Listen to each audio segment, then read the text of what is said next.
ಇವತ್ತು ಮತ್ತು ನಾಳೆ ನಡೀತಾ ಇರುವ ಈ ಉಪನ್ಯಾಸ ದ್ವಯವನ್ನು ನಮ್ಮ ಸಂಸ್ಥೆಯ ಅಭಿಮಾನಿಗಳಾದ ಶ್ರೀಮತಿ ಹೇಮಾವತಿ ಮತ್ತು ಶ್ರೀ ಶಂಕರನಾರಾಯಣ ದಂಪತಿಗಳು ಪ್ರಾಯೋಜನೆ ಮಾಡಿದ್ದಾರೆ. ಅವರ ಪರಿವಾರಕ್ಕೆಲ್ಲ ಸಕಲ ಶ್ರೇಯಸ್ಸು ಉಂಟಾಗಲಿ ಅಂತ ಹಾರೈಸ್ತಾ ಇದ್ದೇನೆ. ಈ 2 ದಿವಸಗಳಲ್ಲಿ ಶತಾವಧಾನಿ ಡಾಕ್ಟರ್ ರಾ ಗಣೇಶ್ ಅವರು ಶಾರಂಗದೇವನ ಸಂಗೀತ ರತ್ನಾಕರ ಗ್ರಂಥವನ್ನು ಕುರಿತು ಪರಿಚಯ ಮಾಡಿಕೊಡೋರಿದ್ದಾರೆ. ನಮ್ಮ ಕಾರ್ಯಕ್ರಮಗಳಿಗೆ ಬರೋರಲ್ಲಿ ಸಂಗೀತಾಸಕ್ತರು ಅಧಿಕ ಸಂಖ್ಯೆಯಲ್ಲಿ ಇದ್ದಾರೆ. ಅಲ್ಲದೆ ಸ್ವಯಂ ಸಂಗೀತವನ್ನು ಅಭ್ಯಾಸ ಮಾಡಿರೋರು ಗಣನೀಯ ಸಂಖ್ಯೆಯಲ್ಲಿದ್ದಾರೆ. ಸಂಗೀತವನ್ನು ಬೋಧಿಸ್ತಾ ಇರೋರು ಕೂಡ ಹಲವರಿದ್ದಾರೆ. ಹೀಗಾಗಿ ಇಲ್ಲಿ ಶಾಸ್ತ್ರೀಯ ಸಂಗೀತ ಕಾರ್ಯಕ್ರಮಗಳಂತೂ ನಿರಂತರವಾಗಿ ನಡೆಯುತ್ತವೆ. ಆದರೆ ಪ್ರಚಲಿತ ಸಂಗೀತ ಕಲೆಗೆ ಆಧಾರಭೂತವಾದ ಲಕ್ಷಣ ಸಾಹಿತ್ಯದ ಪರಿಚಯ ಕೂಡ ಆಗೋದು ಉಪಯುಕ್ತ ಅನ್ನುವ ಅನಿಸಿಕೆಯನ್ನು ಹಲವಾರು ಜನ ವ್ಯಕ್ತ ಮಾಡಿದ್ದಾರೆ. ಆ ಹಿನ್ನೆಲೆಯಲ್ಲಿ ಇವತ್ತು ಪ್ರಮುಖ ಲಕ್ಷಣ ಗ್ರಂಥದ ಪರಿಚಯಕ್ಕೆ ಮೀಸಲಾದ ಈ ಕಾರ್ಯಕ್ರಮ ನಡೀತಾ ಇದೆ. ಸಂಗೀತ ಕಲೆಗೆ ಅಸ್ಥಿಭಾರ ಬಹಳ ಹಿಂದೆಯೇ ಭರತ, ಮತಂಗ, ಕೀರ್ತಿಧರ, ಕೋಹಲ ಮೊದಲಾದವರಿಂದ ನಿರ್ಮಾಣ ಆಗಿತ್ತು. ಆದರೆ ಯಾವುದೇ ಕಲೆ ವಿಕಾಸಗೊಂಡ ಹಾಗೆ ಅದರ ಲಕ್ಷಣ ಭಾಗ ಪರಿಷ್ಕಾರಗೊಳ್ತಾ ಹೋಗೋದು ಸಹಜ.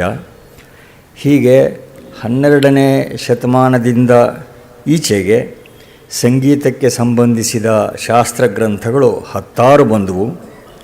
ಅವುಗಳಲ್ಲಿ ಶಾರಂಗದೇವನ ಸಂಗೀತ ರತ್ನಾಕರ, ರಾಮಾಮಾತ್ಯನ ಸ್ವರಮೇಳ ಕಲಾನಿಧಿ, ವೆಂಕಟಮಖಿಯ ಚತುರ್ದಂಡಿ ಪ್ರಕಾಶಿಕ ಮೊದಲಾದವು ಬಹಳ ಪ್ರಸಿದ್ಧವಾದವು.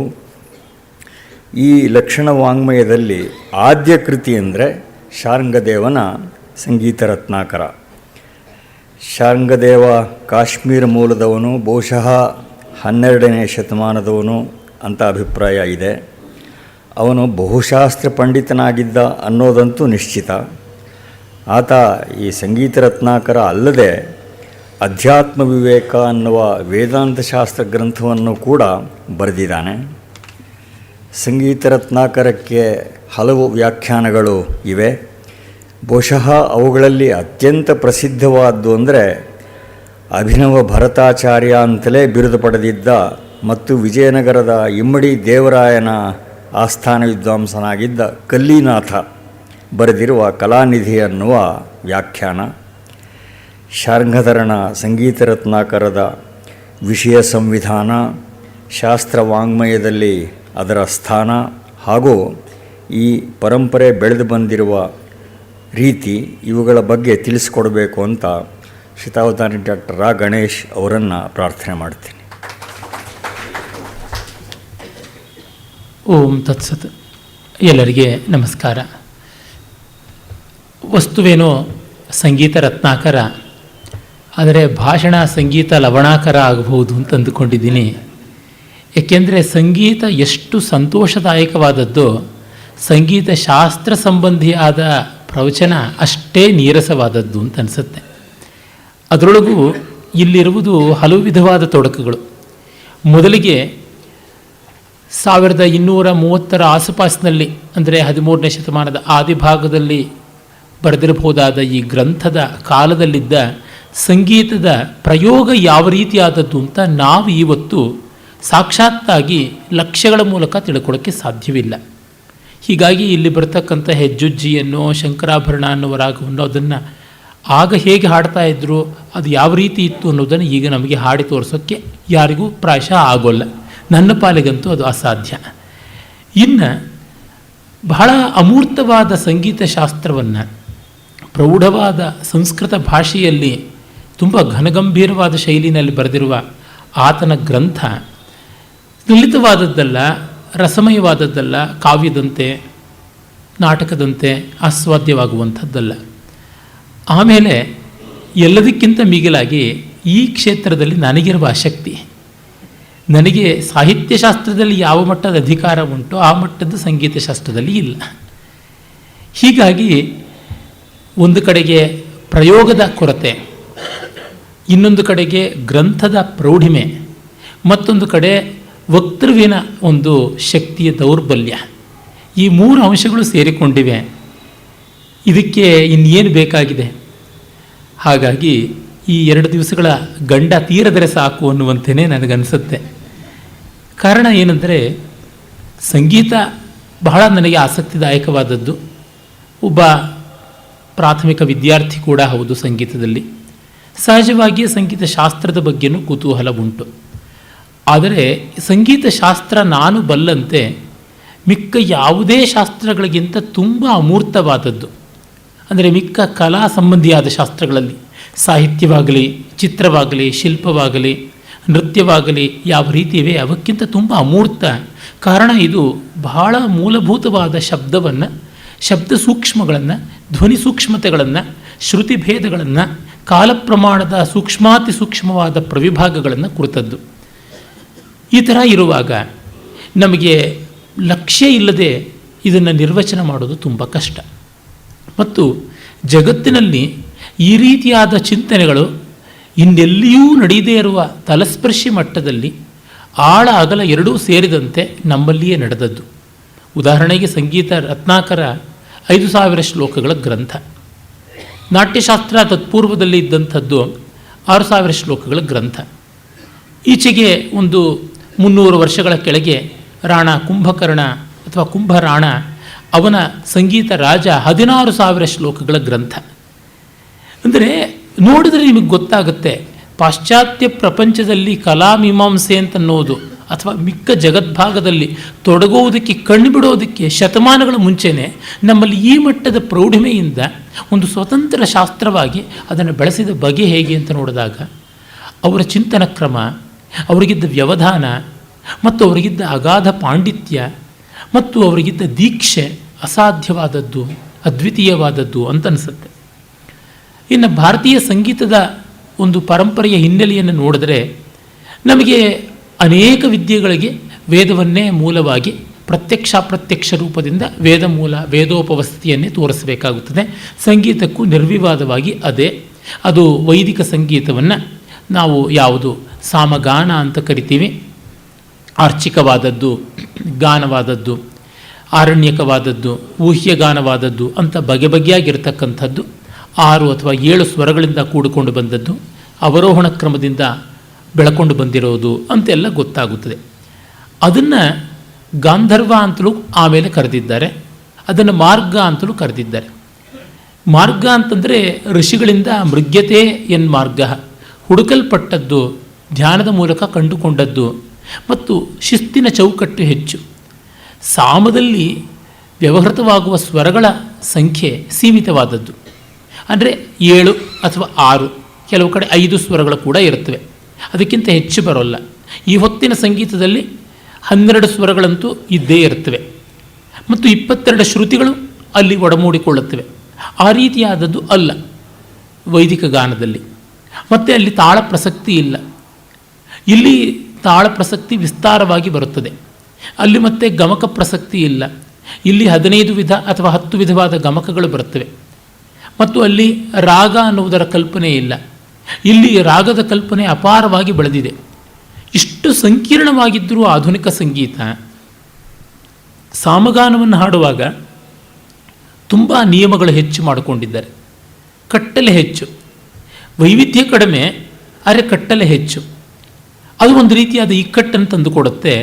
ಈ ಕಾರಣದಿಂದಲೇ ಮಾರ್ಗ ಸಂಗೀತ ಅಥವಾ ಗಾಂಧರ್ವ ಗಾನ ಅಂತ ಯಾವುದಿದೆ ಅದಕ್ಕಿಂತ ಭಿನ್ನವಾಗಿ ದೇಶಿ ಗಾನ ಅಂದರೆ ಕಲ್ಪನೆಯಿಂದ ಬಂದದ್ದು ಅಂತ ಬಂತು. ಮೊದಲಿಗೆ ವೇದವೂ ಹಾಗೇ ಇದ್ದದ್ದೇ. ಸಾಮವೇದದಲ್ಲಿ ಏನೇ ಊಹ್ಯಗಾನ ಅಂತ ಒಂದು ಬರುತ್ತೆ. ಆ ಕಾಲಕ್ಕೆ ಸಾಮಗಳ ಸಾಕ್ಷಾತ್ಕಾರವಾದ ಕಾಲಕ್ಕೆ ಯಾವುದು ಆಗಿಂದಾಗ್ಗೆ ಮನೋಧರ್ಮದಿಂದ ಪ್ರತೀತವಾಗಿ ಬರ್ತಾ ಇತ್ತೋ ಆಮೇಲೆ ಅದು ಶಿಸ್ತಿನ ಒಂದು ವ್ಯವಹಾರ ಆಗಿಬಿಡುತ್ತೆ. ಹಿಂದೆ ಯಾವುದನ್ನು ಕಲ್ಪನಾ ಸ್ವರ ಅಂತಂತಿದ್ದು ಈಚೆಗೆ ಅದನ್ನು ಬಾಯ್ಪಾಠದ ಸ್ವರ ಅಂತ ಆಗಿಬಿಟ್ಟಿದೆ. ಆ ರೀತಿಯಾಗಿ ಹಿಂದೆ ಕಾಳಿದಾಸಾದಿಗಳು ತಮ್ಮ ಕಲ್ಪನೆಯಿಂದ ಮಾಡಿರ್ತಕ್ಕಂಥದ್ದು ಮುಂದಿನ ಕವಿಗಳಿಗೆ ಅನುಲ್ಲಂಘ್ಯವಾದ ಸಂಪ್ರದಾಯ ಅನ್ನುವಂತೆ ಆಗಿಬಿಡ್ತು. ಕಾಳಿದಾಸ 8 ಸರ್ಗಗಳಿಗೆ ಕುಮಾರ ಸಂಭವವನ್ನು ಮುಗಿಸಿದ್ರೆ 8 ಸರ್ಗಗಳು ಮಿನಿಮಮ್ ಇರಬೇಕು ಮಹಾಕಾವ್ಯದಲ್ಲಿ, ಅದಕ್ಕಿಂತ ಕಡಿಮೆ ಇದ್ದರೆ ಮಹಾಕಾವ್ಯ ಆಗೋಲ್ಲ ಅಂತನ್ನುವ ನಿಯಮಗಳನ್ನು ವಿಶ್ವನಾಥಾದಿಗಳು ಮಾಡಿದ್ದಾರೆ. ಅಂತಂದರೆ ಮುಂದೆ ಬಂದಂಥ ಉತ್ತರೋತ್ತರ ಲಕ್ಷಣಕಾರರು ಪ್ರಾಚೀನ ಕಲೆಯಲ್ಲಿ, ಪ್ರಾಚೀನ ಸಂಗೀತವೋ ನೃತ್ಯವೋ ಯಾವುದರೊಳಗೂ ಇರತಕ್ಕಂಥದ್ದನ್ನು ಯಥಾವತ್ತಾಗಿ ತೆಗೆದುಕೊಂಡು ಅದನ್ನೇ ಮಾರ್ಗ, ಅದನ್ನೇ ಆದರ್ಶ ಅಂತ ಭಾವಿಸಿ ಮಾಡ್ತಾರೆ. ಹಾಗೆ ಮಾಡುವಾಗ ಅಲ್ಲಿ ಹೊಸ ಕಲ್ಪನೆ ಮಾಡೋಕ್ಕಾಗೋಲ್ಲ, ತತ್ಕ್ಷಣ ಬೇರೊಂದು ಕಡೆಗೆ ತಿರುಗಬೇಕು. ನನ್ನ ಸ್ನೇಹಿತರು ಅವರ ಸ್ನೇಹಿತರೊಬ್ಬರ ಬಗ್ಗೆ ಹೇಳ್ತಾ ಇದ್ದರು. ಅವರು ದೊಡ್ಡ ಬಿಸ್ನೆಸ್ಮೆನ್, ಗಾರ್ಮೆಂಟ್ ಇಂಡಸ್ಟ್ರಿಯನ್ನು ಇಟ್ಕೊಂಡಿರ್ತಕ್ಕಂಥವರಂತೆ ನನ್ನ ಗೆಳೆಯರು. ಅವರು ಬೆಂಗಳೂರಿನ ಹೃದಯ ಭಾಗದಲ್ಲಿ, ಅಂದರೆ ಮೊದಲಿಗೆ ಒಂದು 60 ವರ್ಷದ ಕೆಳಗೆ ಬೆಂಗಳೂರಿನ ಕೇಂದ್ರ ಭಾಗ ಅಂತ ಹೇಳ್ಬೋದಾದದ್ದು ಯಾವುದೆಲ್ಲ ಇವೆ ಪ್ರದೇಶಗಳು, ಈ ಚಾಮರಾಜಪೇಟೆ ಅಂತ ಅನ್ಬೋದು, ಅಥವಾ ಇನ್ನೂ ಹೃದಯ ಭಾಗ ಅಂತಂದರೆ ಚಿಕ್ಕಪೇಟೆ, ಬಳೆಪೇಟೆ ಅನ್ಬೋದು. ಅಲ್ಲಿ ಇದ್ದ ಮನೆಯನ್ನು ಸ್ವಲ್ಪ ವಿಸ್ತರಣೆಗಳಿಗೆ ಮಾಡಿಕೊಂಡ್ರು. ಬಸವನಗುಡಿ, ಜಯನಗರ, ಹಾಗೆ ಅದು ರಶ್ ಆಗಿ ಗಲಾಟೆ ಆಗಿ ಕೋಲಾಹಲ ಅಂತ ಅನಿಸಿ ಅಲ್ಲಿಂದ ಸ್ವಲ್ಪ outskirts, Banashankari 2nd stage, 3rd stage, JP Nagar, Padmanabhanagar, ಹಾಗೆ ಈಗ ಅವು ಗಲಾಟೆ ಅನಿಸಿದ ಮೇಲೆ ಅದರಿಂದ ಆಚೆಗೆ ಎಕ್ಸ್ಟೆನ್ಷನ್ಸಲ್ಲಿ ಆಚೆ ಕಡೆಗೆ ದೊಡ್ಡ ಸೈಟ್ ತೊಗೊಂಡು ಚೆನ್ನಾಗಿರೋ ಮನೆ ಕಟ್ಕೊಳ್ಳೋದು, ಈ ಹಳೆ ಮನೆಯನ್ನು ಮಾರಿಬಿಡೋದು ಲಾಭಕ್ಕೆ, ಅಲ್ಲಿ ಹೋಗಿ ನೆಮ್ಮದಿಯ ಬದುಕನ್ನು ಕಾಣೋದು. ಒಂದು 10 ವರ್ಷಕ್ಕೆ ಅದು ಕೋಲಾಹಲ ಅಂತ ಅನಿಸಿದ್ರೆ ಅಲ್ಲಿಂದ ಆಚೆಗೆ ಹೋಗೋದು. ಹಾಗೆ ಈಗ ಕೋಣನಕುಂಟೆ ದಾಟಿ ಕಗ್ಗಲೀಪುರದ ಆಚೆಗೆ ಹೋಗಿದ್ದಾರೆ ಅಂತ ಕೇಳಿದೆ. ಅಂದರೆ ಈ ಶಾಸ್ತ್ರಕ್ರಮದಲ್ಲಿಯೂ ಹಾಗೆ ಆಗುತ್ತದೆ. ಒಂದು ವ್ಯವಸ್ಥೆ, ಶಿಸ್ತು ಅಂತ ಮಾಡಿಕೊಂಡದ್ದು ಕಲ್ಪನೆಗೆ ಅಡ್ಡಿ ತರುವಂತೆ ಆದರೆ ಅದನ್ನು ಮೀರಿ ಆಚೆಗೆ ಹೋಗುವಂಥ ಪ್ರಯತ್ನ ಮಾಡ್ತಾರೆ. ಕಲಾವಿದ ಆ ರೀತಿಯಾಗಿ ಗಡಿದಾಟುವ ಪ್ರಯತ್ನ ಮಾಡ್ತಾ ಇದ್ದಂತೆ ಶಾಸ್ತ್ರಕಾರ ಹಿಂದೆ ಬಂದು, ನೀನು ದಾಟಿದ್ದಕ್ಕೊಂದು ಕ್ರಮ ಇದೆ, ಆ ಕ್ರಮವನ್ನು ನಾನು ಲಕ್ಷೀಕರಿಸಿ ತೋರಿಸ್ತೀನಿ ಅಂತ ಹೇಳ್ಬಿಟ್ಟು ಮಾಡ್ತಾರೆ. ಲಕ್ಷಣೀಕರಣ ಮಾಡುವಂಥದ್ದು ಯಾವುದಿದೆ ಕ್ರಮ, ಹಾಗೆ ಮಾಡಿದರೆ ಅಧ್ಯಯನ ಅಧ್ಯಾಪನಗಳಿಗೆ ಅನುಕೂಲತೆ. ಒಂದು ವಿದ್ಯೆಯನ್ನು ಕಲಿಯೋದಕ್ಕೆ ಒಂದು ಪ್ರಕ್ರಿಯೆ ಬೇಕು, ಮೆಥಡಾಲಜಿ ಅಂತ ಬೇಕು, ಪ್ರೋಸೆಸ್ ಅಂತ ಬೇಕು, ಅದಕ್ಕೆ ಮಾಡಿಕೊಂಡದ್ದು. ಹೀಗೆ ನೋಡಿದರೆ ನಿರಂತರವಾಗಿ ಇದು ಒಳ್ಳೆ ಅತ್ತೆ ಸೊಸೆ ಕಾಟವ ಅಂತ ಅನಿಸುತ್ತೆ. ಸೊಸೆ ಬಂದಾಗ ಅವಳಿಗೊಂದು ಶಿಸ್ತಾಕೋದಕ್ಕೆ ಅತ್ತೆ ಹೋಗ್ತಾಳೆ, ಸೊಸೆ ಅದನ್ನು ಮೀರಿ ಮನೆ ಮುರಿದು ಬೇರೊಂದು ಮನೆಗೆ ಹೋಗಬೇಕು ಅಂತ ಪ್ರಯತ್ನ ಮಾಡ್ತಾಳೆ. ಕಲಾವಿದರು ಹಾಗೆ ಮಾಡ್ತಾರೆ, ಶಾಸ್ತ್ರಕಾರರು ಅತ್ತೆಯಂತೆ ವರ್ತಿಸ್ತಾರೆ. ಆದರೆ ಮುಂದಿನ ಕಲಾವಿದರೇನೆ ಶಾಸ್ತ್ರಕಾರರಾಗಿ ಬದಲಾವಣೆ ಆಗಿರ್ತಾರೆ. ಈ ರೀತಿ ಇದೊಂದು ಕೊನೆಯಿಲ್ಲದ ಪ್ರಕ್ರಿಯೆಯಾಗಿ ಬೆಳೆಯುತ್ತದೆ. ಈ ಹೊತ್ತಿನ ನಮ್ಮ ಸಂಗೀತಕ್ಕೆ, ಈ ಹೊತ್ತು ನಾವು ಯಾವುದನ್ನು ಕರ್ನಾಟಕ ಸಂಗೀತವೋ ಹಿಂದೂಸ್ತಾನಿ ಅಂತಲೋ ಯಾವುದು ಭಾರತೀಯ ಶಾಸ್ತ್ರೀಯ ಸಂಗೀತ ಅಂತ ಹೇಳ್ತೀವಿ, ಅದಕ್ಕೆ ಈ ಬೆಳವಣಿಗೆ ಯಾವುದಿದೆ, ಭರತ, ದತ್ತಿಲ, ಮತಂಗ, ಕೋಹಲ, ನಂದಿಕೇಶ್ವರ ಮತ್ತು ತಮಿಳಿನ ಕುಡುಮಿಯಾಮಲೈ ಅಂತ ಯಾವ ಪ್ರದೇಶದಲ್ಲಿ ಸಿಕ್ಕಂಥ ಶಿಲಾಶಾಸನ, ಆಮೇಲೆ ನಾವು ನೋಡುವ ನಮ್ಮ ಸೋಮೇಶ್ವರ, ಚಾಲುಕ್ಯ ಸೋಮೇಶ್ವರ, 3ನೇ ಸೋಮೇಶ್ವರ, ಅವನ ಮಗ ಜಗದೇಕಮಲ್ಲ, ಆಮೇಲೆ ಸಂಗೀತ ರತ್ನಾಕರವನ್ನು ನಿರ್ಮಾಣ ಮಾಡಿದ ಶಾರಂಗದೇವ, ಮತ್ತು ಮುಂದೆ ಪಾರ್ಶ್ವದೇವ, ಆಮೇಲೆ ಅವನು ಬರೆದಂಥ ಸಂಗೀತ ಸಮಯಸಾರ, ಸ್ವರಬೇಲ ಕಲಾನಿಧಿ ಬಗ್ಗೆ ರಾಮಸ್ವಾಮಿಯವರು ಹೇಳಿದರು, ಅದು ವಿದ್ಯಾರಣ್ಯರು ಬರೆದಂಥ ಸಂಗೀತ ಸಾರ ಅದಕ್ಕಿಂತ ಮುಂಚೆನೇ ಬಂದದ್ದು. ವಿಜಯನಗರದ ಪತನದ ಕಾಲದಲ್ಲಿದ್ದವನು ರಾಮಾಮಾತ್ಯ, ವಿಜಯನಗರದ ಆರಂಭದಲ್ಲಿದ್ದವರು ವಿದ್ಯಾರಣ್ಯರು, ನಡುವಿನಲ್ಲಿದ್ದಂಥವನು ಈ ಸಂಗೀತ ರತ್ನಾಕರಕ್ಕೆ ವ್ಯಾಖ್ಯಾನ ಬರೆದ ಕಲಾನಿಧಿ ಅನ್ನುವ ಕೃತಿಯನ್ನು ರಚಿಸಿದಂಥ ಬಹುಶಾಸ್ತ್ರ ಕೋವಿದನಾದ ಕಲ್ಲಿನಾಥ. ಹಾಗೆ ರಸಾರ್ಣವ ಸುಧಾಕರ, ಸಂಗೀತ ಸುಧಾಕರ, ಇದಕ್ಕೆ ಇನ್ನೊಂದು ವ್ಯಾಖ್ಯಾನ ಬರೆದಂಥ ಸಿಂಗಭೂಪಾಲ, ಆಮೇಲೆ ಚತುರ ದಾಮೋದರ, ಹತ್ತು ಕಡೆಗೆ ಅಂದರೆ ಸಂಗೀತೋಪನಿಷತ್ ಸಾರೋದ್ಧಾರವನ್ನು ಬರೆದಂಥ ವಾಮನಾಚಾರ್ಯ, ಸಂಗೀತ ಮಕರಂದ, ಸಂಗೀತ ರಾಜ, ಒಂದೇ ಎರಡೇ, ಈ ಬೆಂಗಳೂರಿನ ಹತ್ತಿರವೇ ಸಾತನೂರಿನಲ್ಲಿ ಇದ್ದಂಥವನು ಪಂಡರೀಕ ವಿಠಲ, ಸದ್ರಾಗ ಚಂದ್ರೋದಯ, ರಾಗಮಾಲ ಮೊದಲಾದಂಥ ಗ್ರಂಥಗಳನ್ನು ಬರೆದವನು. ಮತ್ತು ತಮಿಳುನಾಡಿಗೆ ಬಂದರೆ ನಾವು ಸಂಗೀತ ಸುಧಾ ಗ್ರಂಥ ಅದನ್ನು ಬರೆದಂಥವನು ಚತುರ್ದಂಡಿ ಪ್ರಕಾಶಿಕ ಬರೆದ ವೆಂಕಟಮಖಿಯ ತಂದೆ ಗೋವಿಂದ ದೀಕ್ಷಿತ. ಆಮೇಲೆ ನಾವು ನೋಡ್ತಕ್ಕಂಥದ್ದು ಇನ್ನೂ ಈಚಿನ ಕಾಲಕ್ಕೆ ಬಂದಂಥ ಅನೇಕ ಗ್ರಂಥಗಳು, ಉದಾಹರಣೆಗೆ ಹಿಂದೂಸ್ತಾನಿಯಲ್ಲಿ ಬಂದ ಬಾತ್ಖಂಡೆ ಅವರ ಗ್ರಂಥಗಳಾಗಲಿ, ಸಾಂಬಮೂರ್ತಿಯವರ ಗ್ರಂಥಗಳು ಈಚೆಗೆ ಮತ್ತು ಸಂಶೋಧನೆ ಮಾಡಿ ಏನು ತೋರ್ಪಡಿಸ್ತಾ ಇದ್ದಾರೆ, ಹೊಸ ಹೊಸ ವಿಷಯಗಳನ್ನು ಕಂಡಾಗ ಎಷ್ಟೋ ಬೆಳೆದು ಬಂದಿದೆ. ಆದರೆ ನಮಗೆ ಗ್ರಹಣೆಗೆ ಸಿಕ್ಕುವುದು, ನಮಗೆ ಲಕ್ಷ್ಯ ಮೇಯವಾಗಿ ಕೈಗೆ ಮುಷ್ಟಿಗ್ರಾಹ್ಯವಾಗಿ ಸಿಗೋದು ಅಂತಂದರೆ ಸ್ಥೂಲವಾಗಿ ಕೆಲವೊಂದು ಹರಿದಾಸರ ರಚನೆಗಳು. ತಮಿಳಿನಲ್ಲಿ ಯಾವುದು ತೇವಾರಂ ಅಂತ ಕರೀತಾರೆ, ಅಲ್ಲಿಯ ಒಂದು ಶಿವಶರಣರ ರಚನೆಗಳು, ಅಪ್ಪರ್, ತಿರುಜ್ಞಾನ ಸಂಬಂಧರ್, ಮಾಣಿಕ್ಯವಾಚಕರಂತ ಎಲ್ಲ ಅವರ ಒಂದು ರಚನೆಗಳು, ಅದನ್ನು ಪಣ್ ಅಂತ, ಅದು ಒಂದು ಮಟ್ಟು, ಆ ಮಟ್ಟಿನ ಧಾಟಿಯಲ್ಲಿ ಹಾಡುವುದು. ನಮ್ಮ ಸಂಪ್ರದಾಯದ ಹಾಡುಗಳು, ಜನಪದ ಗೀತೆಗಳು, ಯಕ್ಷಗಾನ ಮೊದಲಾದಂಥವು. ಹೀಗೆ ನೋಡಿದ್ರೆ ಅಬ್ಬಬ್ಬಾ ಅಂದರೆ ಒಂದು 500 ವರ್ಷದ ಈಚಿನ ಸಂಗೀತದ ಲಕ್ಷ್ಯ ನಮಗೆ ಒಂದು ಸ್ವಲ್ಪ ಮಟ್ಟಿಗೆ ಸಿಗುತ್ತದೆ. ಅದು ಏನೋ ಕೈ ತೂಕ ಬಾಯಿ ಬಣ್ಣ ಅಷ್ಟೇ. ಪುರಂದರದಾಸರು ಹೀಗೆ ಹಾಡಿದ್ರು ಅಂತ ಯಾರೂ ಶಪಥ ಮಾಡಿ ಕೊಡೋದಕ್ಕೆ ಸಾಧ್ಯವಿಲ್ಲ. ಆ ಮಾತ್ರಕ್ಕೆ ಬಂದರೆ ಸುಬ್ಬರಾಮ ದೀಕ್ಷಿತರ ಸಂಪ್ರದಾಯ ಪ್ರದರ್ಶಿನಿಯಲ್ಲಿ ಏನು ಅವರು ತೋರ್ಪಡಿಸಿದ್ದಾರೆ, ಹರಿದಾಸರ ಒಂದೆರಡು ಸುಳಾದಿಗಳು ಇರಬಹುದು, ಅಥವಾ ವಿಶೇಷವಾಗಿ ಅಲ್ಲಿ ಕೊಟ್ಟಿರ್ತಕ್ಕಂಥ ಮುತ್ತುಸ್ವಾಮಿ ದೀಕ್ಷಿತರದೇ ಮೊದಲಾದಂಥ ಕೃತಿರಚನೆಗಳಿರಬಹುದು, ಅವುಗಳನ್ನೆಲ್ಲ ನೋಡಿದಾಗ, ಅಥವಾ ಕ್ಷೇತ್ರಯ್ಯನ ಪದಕವಿತೆಗಳಿರಬಹುದು, ಅವು ಸುಬ್ಬರಾಮ ದೀಕ್ಷಿತರ ಕಾಲಕ್ಕೆ ಅಂದರೆ ಒಂದು 100 ವರ್ಷದ ಕೆಳಗೆ ಹೇಗೆ ಹಾಡಲ್ಪಡ್ತಾ ಇದ್ದವು, ಇಂದು ಹೇಗೆ ಹಾಡ್ತಾ ಇದ್ದಾರೆ ಅನ್ನೋದು ನೋಡಿದ್ರೇ ನಮಗೆ ಗೊತ್ತಾಗುತ್ತೆ ಸಾಕಷ್ಟು ವ್ಯತ್ಯಾಸ ಇದೆ ಅಂತ. ಈ ಬಗ್ಗೆ ಪ್ರಸಿದ್ಧ ಸಂಗೀತ ವಿದ್ವಾಂಸ ತಮಿಳುನಾಡಿನ TM ಕೃಷ್ಣ ಒಂದು ಸೋದಾಹರಣ ಭಾಷಣ ಕೊಟ್ಟಿದ್ದನ್ನು ಕೇಳಿದ್ದೆ. ಸಂಪ್ರದಾಯ ಪ್ರದರ್ಶನಿಯಂತೆ ಹಾಡಿದ್ರೆ ಇವತ್ತು ನಮಗೆ ರುಚಿಸೋದಿಲ್ಲ, ಸಪ್ಪೆ ಅಂತ ಅನಿಸುತ್ತೆ, ಬೆಳವಣಿಗೆಯ ರೀತಿ ಅಂತ ಅನ್ನಬೇಕು. ಆದರೆ ಪೂರ್ತಿ ವ್ಯತ್ಯಾಸವಾಗಿದೆಯಾ, ಅದಕ್ಕೂ ಇದಕ್ಕೂ ಸಂಬಂಧ ಇಲ್ಲ ಅಂತ ಪೂರ್ತಿ ಡೈವೋರ್ಸ್ ಮಾಡಿಬಿಡೋಣವೇ? ಹಾಗಾಗೋದಿಲ್ಲ. ಒಬ್ಬನೇ ವ್ಯಕ್ತಿ ಅವನು 10 ವರ್ಷದ ಹಿಂದೆ ತೆಗೆಸ್ಕೊಂಡಿರ್ತಕ್ಕಂಥ ಫೋಟೋ 30 ವರ್ಷಕ್ಕೆ ಹಿಂದೆ ತೆಗೆಸ್ಕೊಂಡಿರೋ ಫೋಟೋ ಅವನದಲ್ಲ ಅಂತ ನಾವು ಹೇಳೋಣ ಹೇಗೆ? ಅವನದಾದ ಒಂದು ವ್ಯಕ್ತಿತ್ವ ಇದೆ, ಅವನದಾದ ಚಹರೆ ಇದೆ, ಆದರೆ ಈಗ ಅವನು ಅದಾಗಿಲ್ಲ. ಕೆಲವೊಂದು ಮೂಲ ತತ್ವಗಳು ಅವಿಕಾರಿಯಾಗಿ ಉಳಿದಿವೆ. ಉದಾಹರಣೆಗೆ ಶ್ರುತಿ ಅಂದರೆ ಏನು, ಲಯ ಅಂದರೆ ಏನು, ತಾಳ ಅಂತಂದರೆ ಏನು, ಗಮಕ ಅಂತಂದರೆ ಏನು, ರಾಗ ಅಂತಂದರೆ ಏನು, ಇವುಗಳೆಲ್ಲ ಅವಿಕಾರಿಯಾಗಿ ಉಳಿದಿವೆ. ಆದರೆ ಮಿಕ್ಕ ಎಷ್ಟು ಬದಲಾಗಿವೆ. ಹೀಗೆ ಬದಲಾಗಿರುವ ಅಂಶಗಳ ಜೊತೆಗೆ ಶಾಶ್ವತವಾಗಿ ನಿಂತಹ ಅಂಶಗಳು ಇವೆ.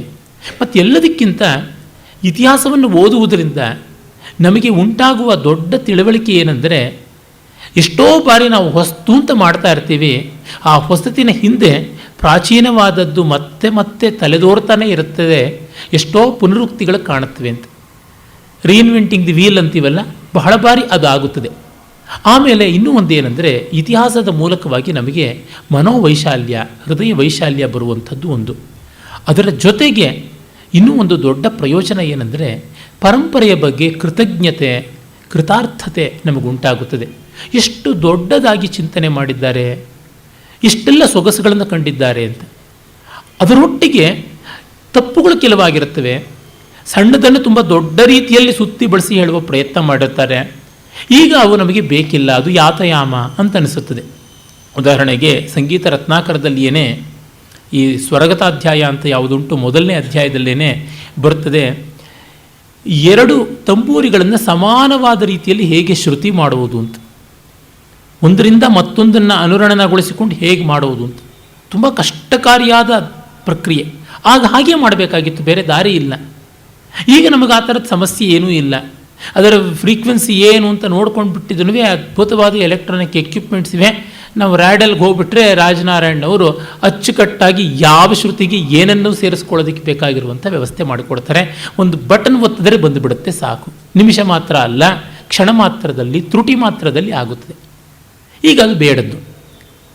ಅದೇ ರೀತಿಯಲ್ಲಿ ಯಾವುದೋ ಒಂದು ಬರವಣಿಗೆಗೋಸ್ಕರವಾಗಿ ಒಂದು ತಾಳೆಗರಿನ ಹೇಗೆ ಹದ ಮಾಡಿಕೊಳ್ಳಬೇಕು, ಅದನ್ನು ಯಾವ ರೀತಿ ಹಸನು ಮಾಡಬೇಕು ಅನ್ನೋದಕ್ಕೆ ಎಷ್ಟು ಕಾಲ ಬೇಕಾಗ್ತಾ ಇತ್ತು. ಒಂದು ಪುಸ್ತಕ ಪ್ರತಿ ಆಗಬೇಕು ಅಂದರೆ ಏನಾಗಬೇಕಿತ್ತು ಅಂತ. ಇವಾಗ ಒಂದು ಜೆರಾಕ್ಸ್ ಮಿಷಿನ್ಗೆ ಕೊಟ್ಟರೆ ಸಾಕು, ಗಬ ಗಬ ಗಬ ಅಂತ ಅದು ಬಕಾಸುರನ ಹೊಟ್ಟೆ ಥರ ತುಂಬಿಸ್ಕೊಂಡು ಅಷ್ಟನ್ನು ಪ್ರೋಗ್ರಾಮ್ ಮಾಡಿಕೊಂಡು ಒಂದೇ ಬಾರಿ ಕಕ್ಕಿಬಿಡುತ್ತೆ 106 ಪುಟಗಳನ್ನು. ಹೀಗಾಗಿ ಕ್ವಾಂಟಿಟೇಟಿವ್ ಆದದ್ದು ಅಂತ ಯಾವುದಿವೆ, ದ್ರವ್ಯಾತ್ಮಕವಾದ ಎಷ್ಟೋ ವಿವರಗಳು ನಮಗಿಂದು ಬೇಕಾಗದೆ ಹೋಗ್ಬೋದು. ಅಷ್ಟರಿಂದ ಅವುಗಳು ನಿಷ್ಪ್ರಯೋಜಕ ಅಂತ ಹೇಳುವ ಹಾಗಿಲ್ಲ. ಆಮೇಲೆ ಒಂದು ರಾಗ ಮೊದಲಿದ್ದ ಸ್ವರೂಪಕ್ಕಿಂತ ಭಿನ್ನವಾಗಿ ಈಗ ಬೆಳೆದು ಬಂದುಬಿಟ್ಟಿದೆ, ನಿಜ. ಉದಾಹರಣೆಗೆ ಮುತ್ತುಸ್ವಾಮಿ ದೀಕ್ಷಿತರ ಕಾಲದಲ್ಲಿ, ತ್ಯಾಗರಾಜರ ಕಾಲದಲ್ಲಿಯೇ ಈಗಿರತಕ್ಕಂಥ ಹಿಂದೋಳ ಬೇರೊಂದು ರೀತಿಯಲ್ಲಿ ಇತ್ತು ಅಂತ ಗೊತ್ತಾಗುತ್ತದೆ. ಈಗ ಶುದ್ಧ ದೈವತದ ಪ್ರಯೋಗ ಮಾಡ್ತೀವಿ, ಸಗಮದ ನಿಸ ಸಗಮದ ಅಂತ ಇದ್ದಿದ್ದು. ಆಗ ಚತುಶ್ರುತಿ ದೈವತದ ಪ್ರಯೋಗ ಇತ್ತು ಅಂತ ಗೊತ್ತಾಗುತ್ತೆ.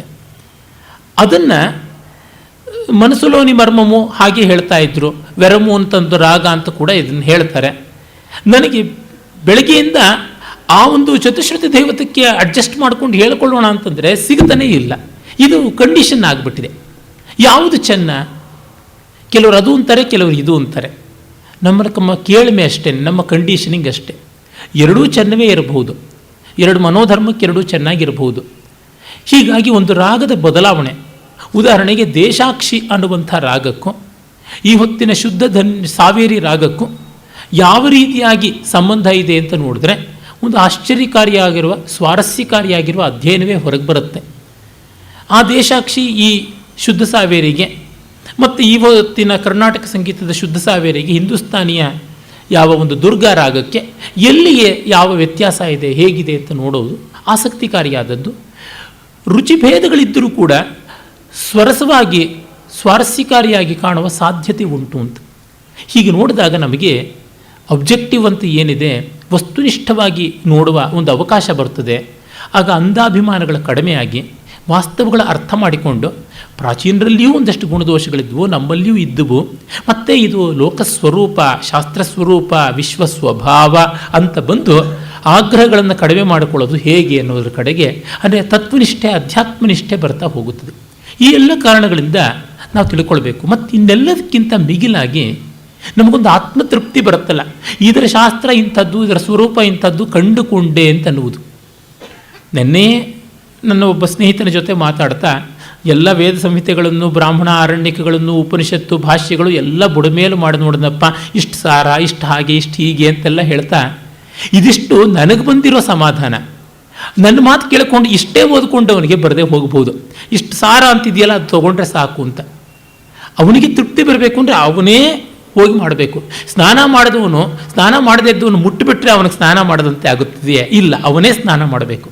ಆ ರೀತಿ ನಮ್ಮ ಈಗೋ ಸ್ಯಾಟಿಸ್ಫ್ಯಾಕ್ಷನ್ ಅನ್ನೋದಾಗಬೇಕಾದ್ರೆ ಅಷ್ಟು ಅಧ್ಯಯನವನ್ನು ಮಾಡಬೇಕಾಗುತ್ತದೆ. ಆಸ್ಥೆ ಇದ್ದವರು.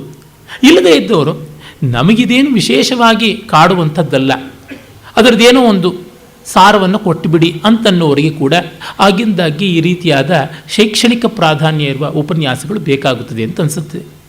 ಈ ಹಿನ್ನೆಲೆಯಿಂದ ನೋಡಬೇಕು. ಇನ್ನು ಪ್ರಕೃತಕ್ಕೆ ಬಂದರೆ ಸಂಗೀತ ರತ್ನಾಕರವನ್ನೇ ಕುರಿತು ನೋಡುವುದಾದರೆ, ಮೊದಲಿಗೆ ತಿಳಿಸಿದಂತೆ ಭಾರತೀಯ ಸಂಗೀತ ಶಾಸ್ತ್ರದ ಆಚಾರ್ಯ ಗ್ರಂಥಗಳಲ್ಲಿ ಒಂದು. ವ್ಯಾಕರಣ ಶಾಸ್ತ್ರದಲ್ಲಿ ಮುನಿತ್ರಯ ಅಂತ ಯಾರನ್ನು ನಾವು ಕರಿತೀವಿ, ಪಾಣಿನಿ, ವರರುಚಿ ಮತ್ತು ಪತಂಜಲಿ, ಹಾಗೆ ಭಾರತೀಯ ಸಂಗೀತ ಶಾಸ್ತ್ರಕ್ಕೆ ಮುನಿತ್ರಯ ಅಂತ ಕರೆಯಬೇಕು ಅಂತಂದರೆ ಪ್ರಾಯಶಃ ಭರತ ಮತ್ತು ನಮ್ಮ ಸಂಗೀತ ರತ್ನಾಕರಕಾರ ಶಾರ್ಂಗದೇವ ಹಾಗೂ ವೆಂಕಟಮಖಿ ಇವರನ್ನು ಕರೀಬೇಕು ಅನ್ಸುತ್ತೆ. ಇವರು ವಿಶಿಷ್ಟವಾದ 3 ಘಟ್ಟಗಳನ್ನು ತೋರಿಸ್ತಾರೆ.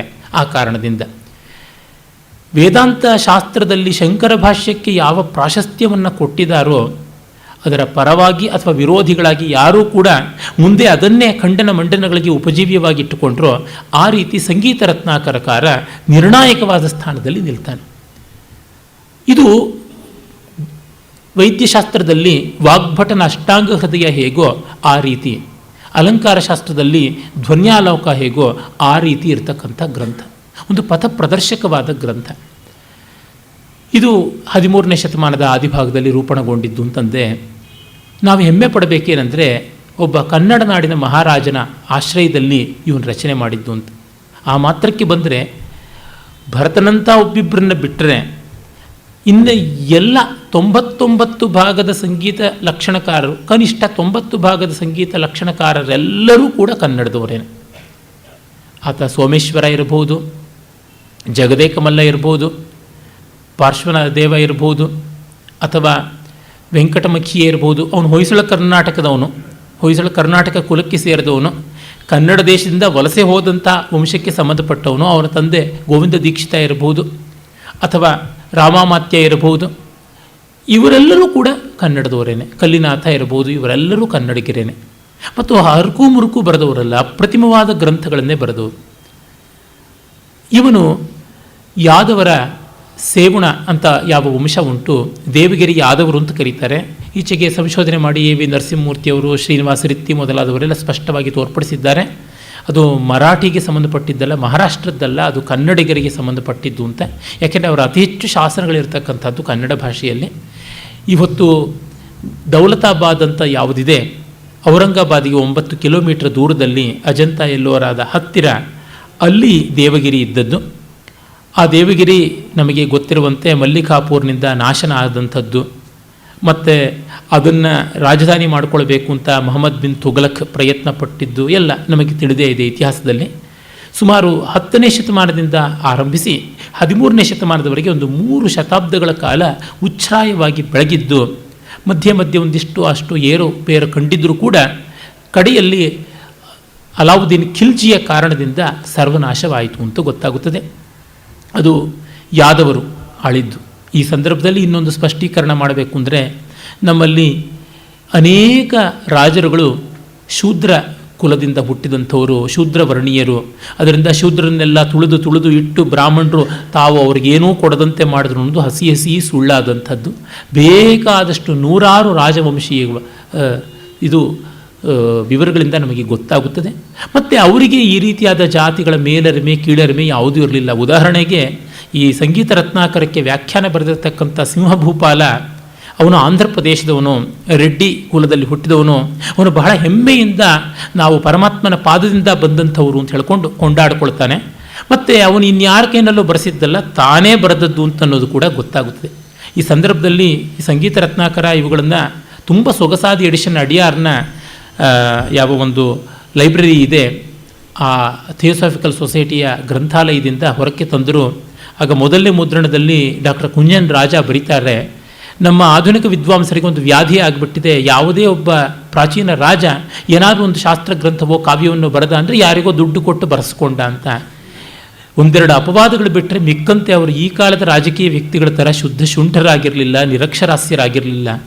ದೊಡ್ಡ ವಿದ್ವಾಂಸರ ಜೊತೆಯಲ್ಲಿ ಬೆಳೆದು ಬಂದವರು, ರಾಜನಾಗೋದಕ್ಕೆ ಬೇಕಾದ ಶಿಕ್ಷಣಗಳನ್ನು ಪಡೆಕೊಂಡಂಥವರು. ಹಾಗಾಗಿ ಅವರು ಬರೆದಿದ್ದರೊಳಗೆ ಯಾವ ಆಶ್ಚರ್ಯವೂ ಇಲ್ಲ. ನಾವು ಆಶ್ಚರ್ಯ ಪಡೋದಿದ್ದರೆ ಅದು ನಮ್ಮ ಅವಿವೇಕ, ನಮ್ಮ ಸಣ್ಣತನವನ್ನು ತೋರ್ಪಡಿಸುತ್ತೆ ಅಂತ ಚೆನ್ನಾಗಿ ಸಾಬೀತು ಮಾಡಿದ್ದಾರೆ ಕೂಡ. ಹೀಗಾಗಿ ಎಲ್ಲ ರಾಜರುಗಳು ಸರ್ವತೋಮುಖವಾದ ಒಂದು ಅಭಿವೃದ್ಧಿಯನ್ನು ಮಾಡ್ತಾ ಇದ್ರು ಅಂತ ಅನ್ನೋದು ಗೊತ್ತಾಗುತ್ತೆ. ಅವರಿಗೆ ಕನ್ನಡವೇ ಮಾತೃಭಾಷೆಯಾಗಿತ್ತು, ಆಳ್ವಿಕೆಯ ಭಾಷೆ ಕೂಡ ಆಗಿತ್ತು. ಅವರು ರಾಷ್ಟ್ರಕೂಟರ ಮತ್ತು ಕಲ್ಯಾಣ ಚಾಲುಕ್ಯರ ಜೊತೆಗೆ ಹಿತಾಹಿತವಾದ ಸಂಬಂಧಗಳು, ಕೆಲವೊಮ್ಮೆ ಸ್ನೇಹಿತರಾಗಿ, ಕೆಲವೊಮ್ಮೆ ಶತ್ರುಗಳಾಗಿ, ಕೆಲವೊಮ್ಮೆ ಸಾಮಂತರಾಗಿ, ಕೆಲವೊಮ್ಮೆ ಅವ್ರನ್ನ ಗೆದ್ದು ಈ ರೀತಿ ಮಾಡ್ತಾಯಿದ್ರು. ಜೊತೆಗೆ ಅವರು ಹೊಯ್ಸಳರ ಜೊತೆಗೂ ಸಂಗ್ರಾಮ ನಡೆಸ್ತಾ ಇದ್ರು, ಇತ್ತ ಕಾಕತೀಯರ ಜೊತೆಗೂ ಇತ್ತು. ಅವರು ಇವರೆಲ್ಲರ ಜೊತೆಗೂ ಹೀಗೆ ನಿಭಾಯಿಸಿದ್ರು ಕೂಡ ಕಡೆಗೆ ಮುಸಲ್ಮಾನರ ದಾಳಿಯನ್ನು ಮಾತ್ರ ಮೀರೋದಕ್ಕೆ ಆಗಲಿಲ್ಲ. ಇರಲಿ, ಅಲ್ಲಿ ಬಂದಂಥವರ ಪೈಕಿ 2ನೇ ಸಿಂಘಣ ತುಂಬ ದೊಡ್ಡ ರಾಜನಾಗಿದ್ದ. ಅವನ ತಂದೆ ಜೈತುಂಗಿ ಕೂಡ ಅಷ್ಟೇ ಬಹಳ ಶ್ರೇಷ್ಠನಾದಂತಹ ವೀರನಾಗಿದ್ದ ಮತ್ತು ಒಳ್ಳೆಯ ದಕ್ಷ ಆಡಳಿತಗಾರ ಕೂಡ ಆಗಿದ್ದ ಅಂತ ಗೊತ್ತಾಗುತ್ತೆ. ಅವರ ಕಾಲದಲ್ಲಿ ಇದು ರೂಪುಗೊಂಡಿದ್ದು. ಜೈತುಂಗಿಯ ಆಸ್ಥಾನಕ್ಕೆ ಸೋಡ್ಡಲ ದೇವ ಅಂತ ಒಬ್ಬ ಬಂದಿದ್ದು, ಅವನು ಅವನ ಕಂದಾಯದ ಮಂತ್ರಿಯಾಗಿದ್ದ. ಈ ಸೋಡ್ಡಲ ದೇವನ ತಂದೆ ಭಾಸ್ಕರ ದೇವ ಕಾಶ್ಮೀರದವನು. ಅವನು 12ನೇ ಶತಮಾನದ ಮಧ್ಯಭಾಗದಲ್ಲಿ ಕಾಶ್ಮೀರದಿಂದ ದೇವಗಿರಿಗೆ ಬಂದು ನೆಲೆಸಿದ. ಅವನ ಮಗ ಸೋಡ್ಡಲ ದೇವ, ಅವನು ವಿದ್ವಾಂಸನಾಗಿದ್ದು ರಾಜನೀತಿಯಲ್ಲಿಯೂ ನಿಪುಣನಾಗಿ ರಾಜನ ಆಸ್ಥಾನದಲ್ಲಿ ದೊಡ್ಡ ಗೌರವವನ್ನು ಮನ್ನಣೆಯನ್ನು ಸಂಪಾದಿಸಿಕೊಂಡ. ಬಿಲ್ಲಮ ಅಂತ 5ನೇ ಬಿಲ್ಲಮನ ಆಸ್ಥಾನದಲ್ಲಿ ಭಾಸ್ಕರ ಇದ್ದರೆ, ಅವನ ಉತ್ತರಾಧಿಕಾರಿಯಾದ ಜೈತುಂಗಿಯ ಆಸ್ಥಾನದಲ್ಲಿ ಇವನು ಸೋಡ್ಡಲ ದೇವ ಇದ್ದ. ಆ ಸೋಡ್ಡಲ ದೇವನ ಮಗ ಶಾರ್ಂಗದೇವ ಸಿಂಘಣ 2ನೇ ಸಿಂಘಣನ ಆಸ್ಥಾನದಲ್ಲಿದ್ದ. 2ನೇ ಸಿಂಘಣ 1199ರಿಂದ 1247ರವರೆಗೆ ಸುಮಾರು 48 ವರ್ಷಗಳ ಕಾಲ ಚೆನ್ನಾಗಿ ರಾಜ್ಯಭಾರ ಮಾಡಿದ.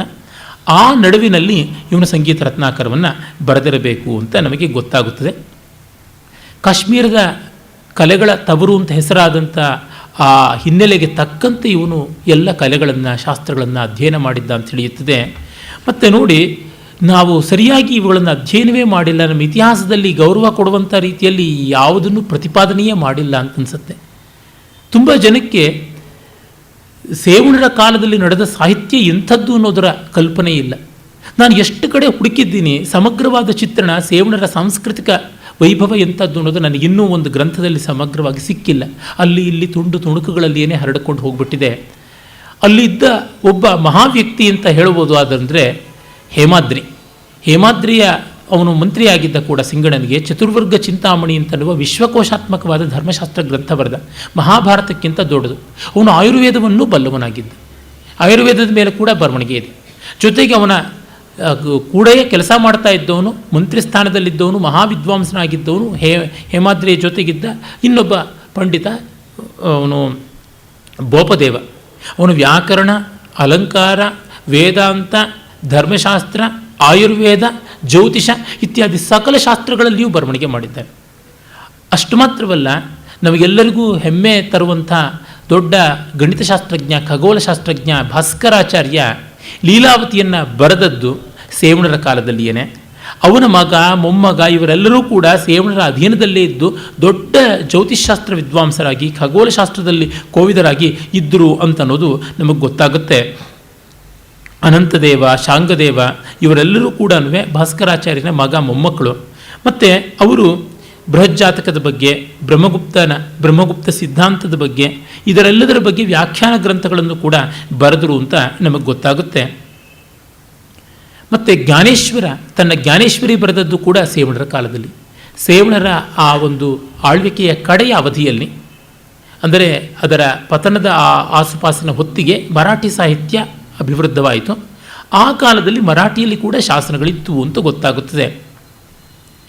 ಹೀಗೆ ಸೇವಣರ ಕಾಲ ಸಂಗೀತ, ಸಾಹಿತ್ಯ, ಕಲೆ, ಶಾಸ್ತ್ರ ಮೊದಲಾದ ಎಲ್ಲಕ್ಕೂ ಕೂಡ ತುಂಬ ದೊಡ್ಡ ನೆಲೆಯನ್ನು, ಭರವಸೆಯನ್ನು ಕೊಟ್ಟಂಥ ಅವಧಿ. ಅಲ್ಲಿ ಬಂದವನು ಶಾರ್ಂಗದೇವ. ಆಮೇಲೆ ನಮಗೆ ಶಾರ್ಂಗದೇವನ ಬಗ್ಗೆ ನಮಗೆ ಗೊತ್ತಿರತಕ್ಕಂಥ ವಿವರಗಳು ಹೆಚ್ಚಲ್ಲ. ಅವನು ಅನೇಕ ಶಾಸ್ತ್ರಗಳಲ್ಲಿ ಪ್ರವೀಣನಾಗಿದ್ದ ಅನ್ನೋದನ್ನು ನಾವು ನೋಡ್ತೀವಿ. ಅವನು ಸಂಗೀತ, ನೃತ್ಯ, ಅಲಂಕಾರ, ವೇದ, ವೇದಾಂಗ, ಅದರೊಳಗೆ ವಿಶೇಷವಾಗಿ ವ್ಯಾಕರಣ ಮತ್ತು ಆಯುರ್ವೇದ, ಶೈವಾಗಮ, ಯೋಗ, ತಂತ್ರ ಮೊದಲಾದ ಅನೇಕ ಗ್ರಂಥಗಳನ್ನು ಬರೆದಿದ್ದ. ಅನೇಕ ಶಾಸ್ತ್ರಗಳಲ್ಲಿ ಪ್ರಾವೀಣ್ಯ ಪಡೆದು ಹಲವು ಗ್ರಂಥಗಳನ್ನು ಬರೆದಿರಬೇಕು. ನಮಗೆ ಸಿಕ್ಕಿರುವುದು ಸಂಗೀತ ರತ್ನಾಕರ ಒಂದು ಮತ್ತು ಅಧ್ಯಾತ್ಮ ವಿವೇಕ ಅಂತಕ್ಕಂಥ ಒಂದು ಯೋಗ ವೇದಾಂತ ಸಂಬಂಧಿಯಾದದ್ದು. ಇನ್ನೊಂದು ಗ್ರಂಥ ಛಂದೋ ವಿಚಿತಿ ಅನ್ನೋದು, ಅದು ಕೂಡ ಇತ್ತು ಅಂತ ನಮಗೆ ಗೊತ್ತಾಗುತ್ತದೆ. ಆದರೆ ಅವನ ಹೆಸರು ಇಂದು ಗಟ್ಟಿಯಾಗಿ ನೆಲೆಂತಿರುವುದು ಸಂಗೀತ ರತ್ನಾಕರದಲ್ಲಿ. ಅವನಿಗೆ ಹಲವು ಬಿರುದುಗಳು ಕೂಡ ಇತ್ತು ಅಂತ ಗೊತ್ತಾಗುತ್ತೆ. ಅನವದ್ಯ ವಿದ್ಯಾ ವಿನೋದ, ಅಂದರೆ ಕೊರತೆಯಿಲ್ಲದ ಶುದ್ಧವಾದ ವಿದ್ಯೆಗಳಲ್ಲಿ ವಿನೋದ ಮಾಡ್ತಕ್ಕಂಥವನು, ಮತ್ತು ನಿಶ್ಶಂಕ ಮಲ್ಲ, ಈ ರೀತಿಯಾದಂಥದ್ದು. ಈ ಬಿರುದನ್ನು ಸಂಗೀತದವರು ತುಂಬ ಬಳಸಿಕೊಂಡಿದ್ದಾರೆ. ಅಂದರೆ ಪ್ರಯೋಗ ಪ್ರಧಾನವಾದ ಧ್ವನಿ ಸೂಕ್ಷ್ಮತೆಯನ್ನೇ ಪಾರಮ್ಯವಾಗಿ ಉಳ್ಳ ಸಂಗೀತದಲ್ಲಿ ಸಂದೇಹಗಳಿಗೆ ಅವಕಾಶ ಹೆಚ್ಚು. ಆ ಸಂದೇಹಗಳನ್ನು ಪರಿಹಾರ ಮಾಡುವಂಥ ಕೌಶಲ ಇವನದಾಗಿತ್ತು ಅಂತ ಗೊತ್ತಾಗುತ್ತದೆ. ತನ್ನ ಗ್ರಂಥಗಳಲ್ಲಿ ಅವನು ಶ್ರೀ ಶರಣಾಗ್ರಣಿ, ಶ್ರೀ ಶರಣಾಧಿಪ, ಹರಿಪ್ರಿಯ, ಶಂಕರಪ್ರಿಯ, ಮಹಾಮಾಹೇಶ್ವರ ಅಂತೆಲ್ಲ ತನ್ನ ಹೇಳ್ಕೊಳ್ತಾನೆ. ಮಹಾಮಾಹೇಶ್ವರ ಅಂತಂದರೆ ಅತ್ಯುನ್ನತವಾದ ಯೋಗ ಸಿದ್ಧಿಗಳನ್ನು ಪಡ್ಕೊಂಡವರು ಹೇಳಿಕೊಳ್ಳಬಹುದಾದದ್ದು. ಮಹಾಮಾಹೇಶ್ವರ, ಅಭಿನವಗುಪ್ತ ಮೊದಲಾದವರು. ಹೇಳಿ ಕೇಳಿವನು ಕಾಶ್ಮೀರದವನು. ಆ ದೃಷ್ಟಿಯಿಂದ ಕೂಡ ಅದಕ್ಕೆ ಸಾರ್ಥಕ್ಯ ಉಂಟು ಅಂತ ನಮಗೆ ಗೊತ್ತಾಗುತ್ತದೆ. ಈ ಹಿನ್ನೆಲೆಯಲ್ಲಿ ಸಂಗೀತ ರತ್ನಾಕರವನ್ನು ನಾವು ಕಾಣೋಣ. ಇದನ್ನು ಸಪ್ತಾಧ್ಯಾಯಿ ಅಂತ ಕೂಡ ಕರೀತಾರೆ. 7 ಅಧ್ಯಾಯಗಳು ಉಂಟು. 5000 ಶ್ಲೋಕಗಳು ಸುಮಾರು 7 ಅಧ್ಯಾಯಗಳಲ್ಲಿ ವಿಭಕ್ತವಾಗಿವೆ. ಮೊದಲನೆಯದು ಸ್ವರಗತಾಧ್ಯಾಯ, ಎರಡನೆಯದು ರಾಗವಿವೇಕಾಧ್ಯಾಯ, ಮೂರನೆಯದು ಪ್ರಕೀರ್ಣಕಾಧ್ಯಾಯ, ನಾಲ್ಕನೆಯದು ಪ್ರಬಂಧ ಅಧ್ಯಾಯ, ಐದನೆಯದು ತಾಲಾಧ್ಯಾಯ, ಆರನೆಯದು ವಾದ್ಯಾಧ್ಯಾಯ, ಏಳನೆಯದು ಅಥವಾ ಕಡೆಯದು ನರ್ತನಾಧ್ಯಾಯ ಅಂತ.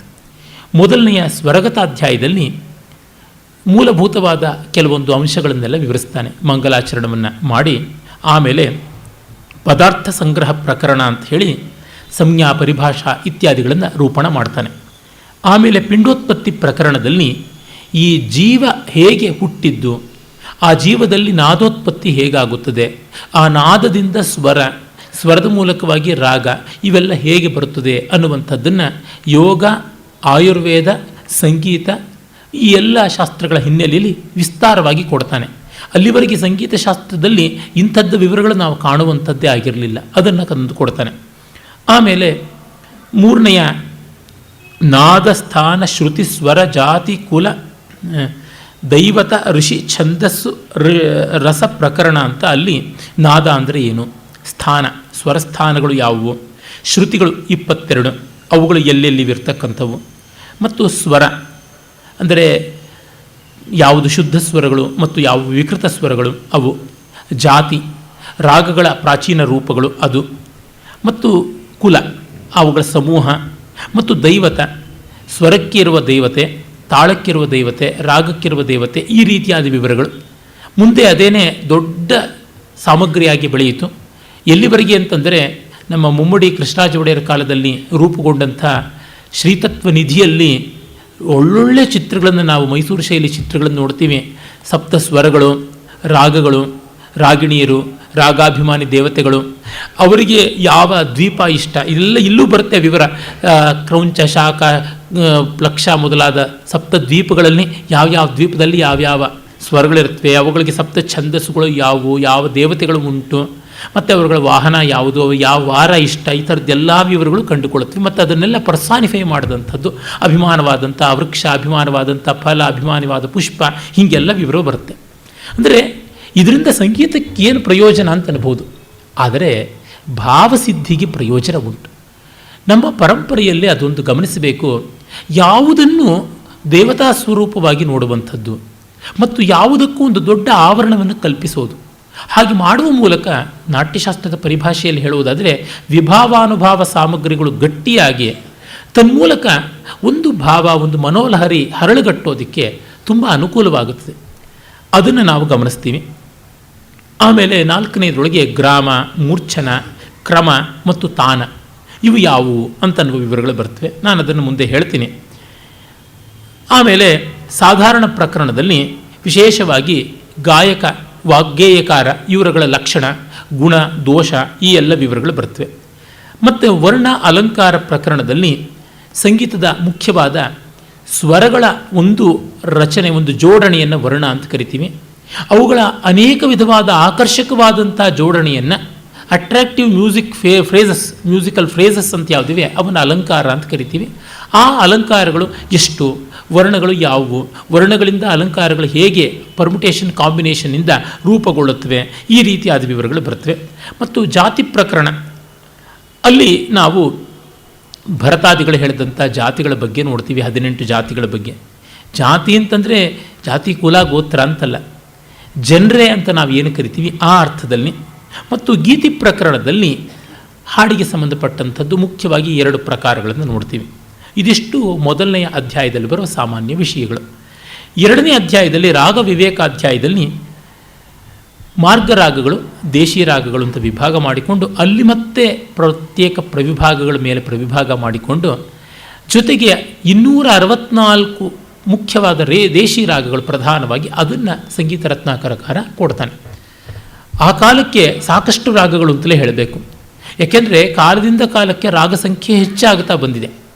ಆಗ 264 ರಾಗಗಳು ಅಂತಂದರೆ ಎಷ್ಟು ಚೆನ್ನಾಗಿ ಬೆಳೆದಿತ್ತು ಅಂತ ಗೊತ್ತಾಗುತ್ತದೆ. ಮತ್ತು ಅವನು ಪ್ರತಿಯೊಂದು ರಾಗಕ್ಕೂ ಕೂಡ ಚಂಚತ್ಪುಟ ತಾಳದಲ್ಲಿ ಪ್ರಸೃತವಾದಂತಹ ಆಕ್ಷಿಪ್ತಿಕ ಅನ್ನುವಂಥ ಒಂದು ಗೇಯವನ್ನು ಕೂಡ ಕೊಡ್ತಾನೆ. ಆಕ್ಷಿಪ್ತಿಕ ಅನ್ನುವುದು ನಾವು ನೋಡುವ 5 ವಿಧವಾದ ಧ್ರುವಗೀತಗಳಲ್ಲಿ ಒಂದು. ನಾಟ್ಯಶಾಸ್ತ್ರದಲ್ಲಿ ಬರುತ್ತದೆ.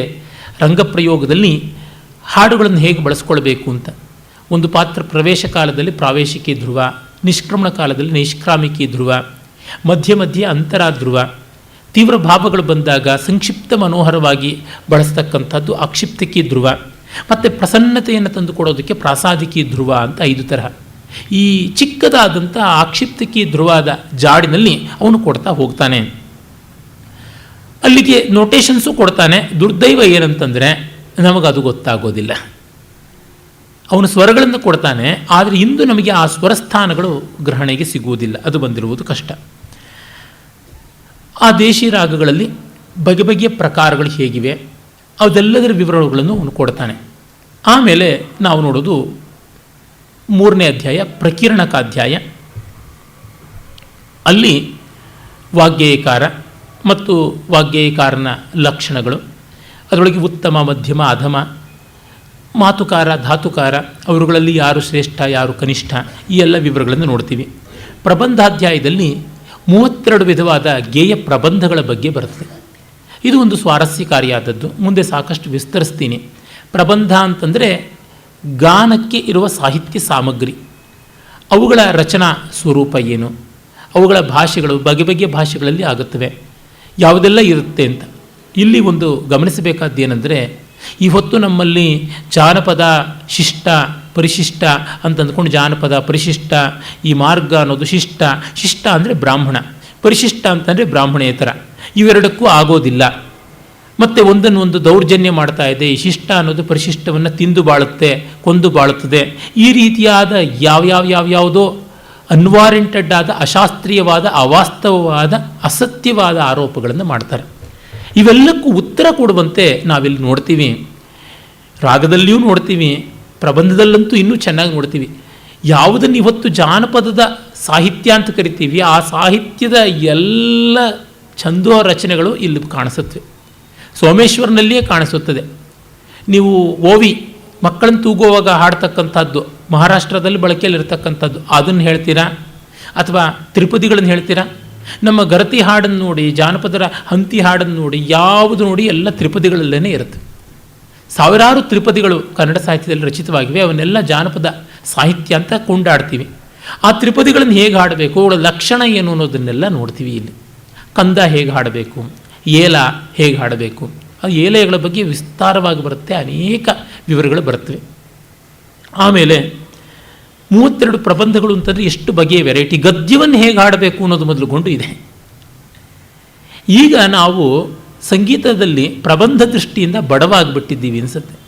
ಈ ಹೊತ್ತಿನ ಕರ್ನಾಟಕ ಸಂಗೀತದ ಕಚೇರಿಗಳಲ್ಲಿ ನಾವು ಕೇಳ್ತಕ್ಕಂಥದ್ದು ಪ್ರಧಾನವಾಗಿ ಕೃತಿ, ದೇವರನಾಮ, ಅಪ್ಪಿ ತಪ್ಪಿದ್ರೆ ಅಷ್ಟಪದಿ ಶ್ಲೋಕ. ಅದಿಲ್ಲ ಅಂತಂದರೆ ಇನ್ನು ಬಂದರೆ ಭಜನ್ ಅಂತ ಉತ್ತರ ಭಾರತದಲ್ಲಿ ಹಾಡ್ತಕ್ಕಂಥ ಪದ್ಧತಿ ಯಾವುದುಂಟು ಅದು. ಆದರೆ ಎಷ್ಟು ಬಗೆಯದದ್ದು, ನೂರಾರು ರೀತಿಯಾದ ಪ್ರಬಂಧಗಳಿದ್ದದ್ದನ್ನು ನಾವು ಮರೆತೇ ಬಿಟ್ಟಿದ್ದೀವಿ. ಅದನ್ನು ಒಂದೊಂದನ್ನು ಬೇರೆ ಬೇರೆ ಬಗೆಯಲ್ಲಿ ಹೇಳ್ತಾ ಇದ್ರು. ಅದಕ್ಕೆ ಉದ್ಗ್ರಾಹ ಯಾವುದು, ಆಭೋಗ ಯಾವುದು, ಮೇಲಾಪಕ ಯಾವುದು ಇತ್ಯಾದಿಗಳೆಲ್ಲ ಇರ್ತಾ ಇದ್ದವು. ಅದು ಹೇಗೆ ಅಂತನ್ನೋದನ್ನು ನಾವು ಅಭ್ಯಾಸ ಮಾಡಿಕೊಳ್ಳಿಲ್ಲ. ಒಂದು ವೈವಿಧ್ಯ ಇದ್ದದ್ದು ಹೊರಟೋಗ್ಬಿಡ್ತು. ಆ ವೈವಿಧ್ಯವನ್ನು ನೋಡೋದಕ್ಕಾದರೂ ಪ್ರಬಂಧಾಧ್ಯಾಯ ಗಮನಿಸ್ಬೋದು. ಮತ್ತು ಪ್ರಬಂಧಾಧ್ಯಾಯ ಟ್ಯಾಂಜಿಬಲ್ ಆದದ್ದು, ಅರ್ಥವಾಗುತ್ತದೆ ನಮಗೆ. ಅದರ ರಚನೆ ಎಂಥದ್ದು, ಅದರ ಗಾನಕ್ರಮ ಏನು ಅನ್ನೋದು ಸ್ಪಷ್ಟವಾಗಿ ಗೊತ್ತಾಗುತ್ತದೆ. ಆಮೇಲೆ ನಾವು ನೋಡೋದು ತಾಳಾಧ್ಯಾಯ.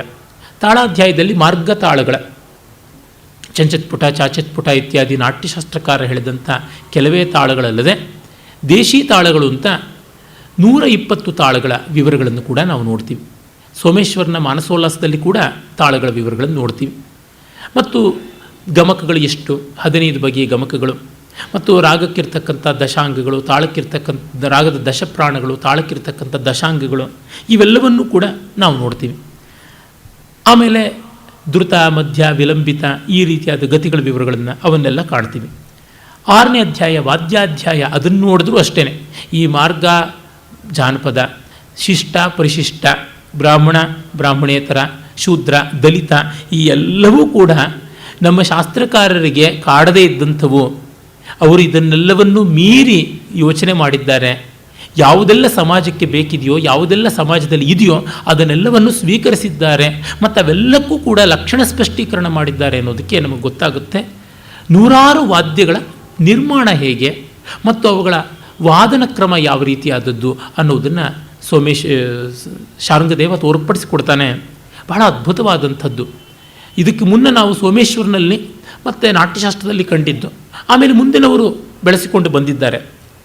ನೋಡಿ, ಅದು ಡೋಲು, ನಗಾರಿ, ಕಹಳೆ, ಕೊಂಬು ಮತ್ತು ಮಾರಮ್ಮ, ದುರ್ಗಾ ಮುರುಗಿ ಅಂತ ತಲೆ ಮೇಲೆ ಹೊತ್ತುಕೊಂಡು ಕೈಯಲ್ಲಿ ರುಮ್ ಜುಮ್ ಅಂತ ಶಬ್ದ ಮಾಡ್ಕೊಂಡು ಒಂದು ವಾದ್ಯ.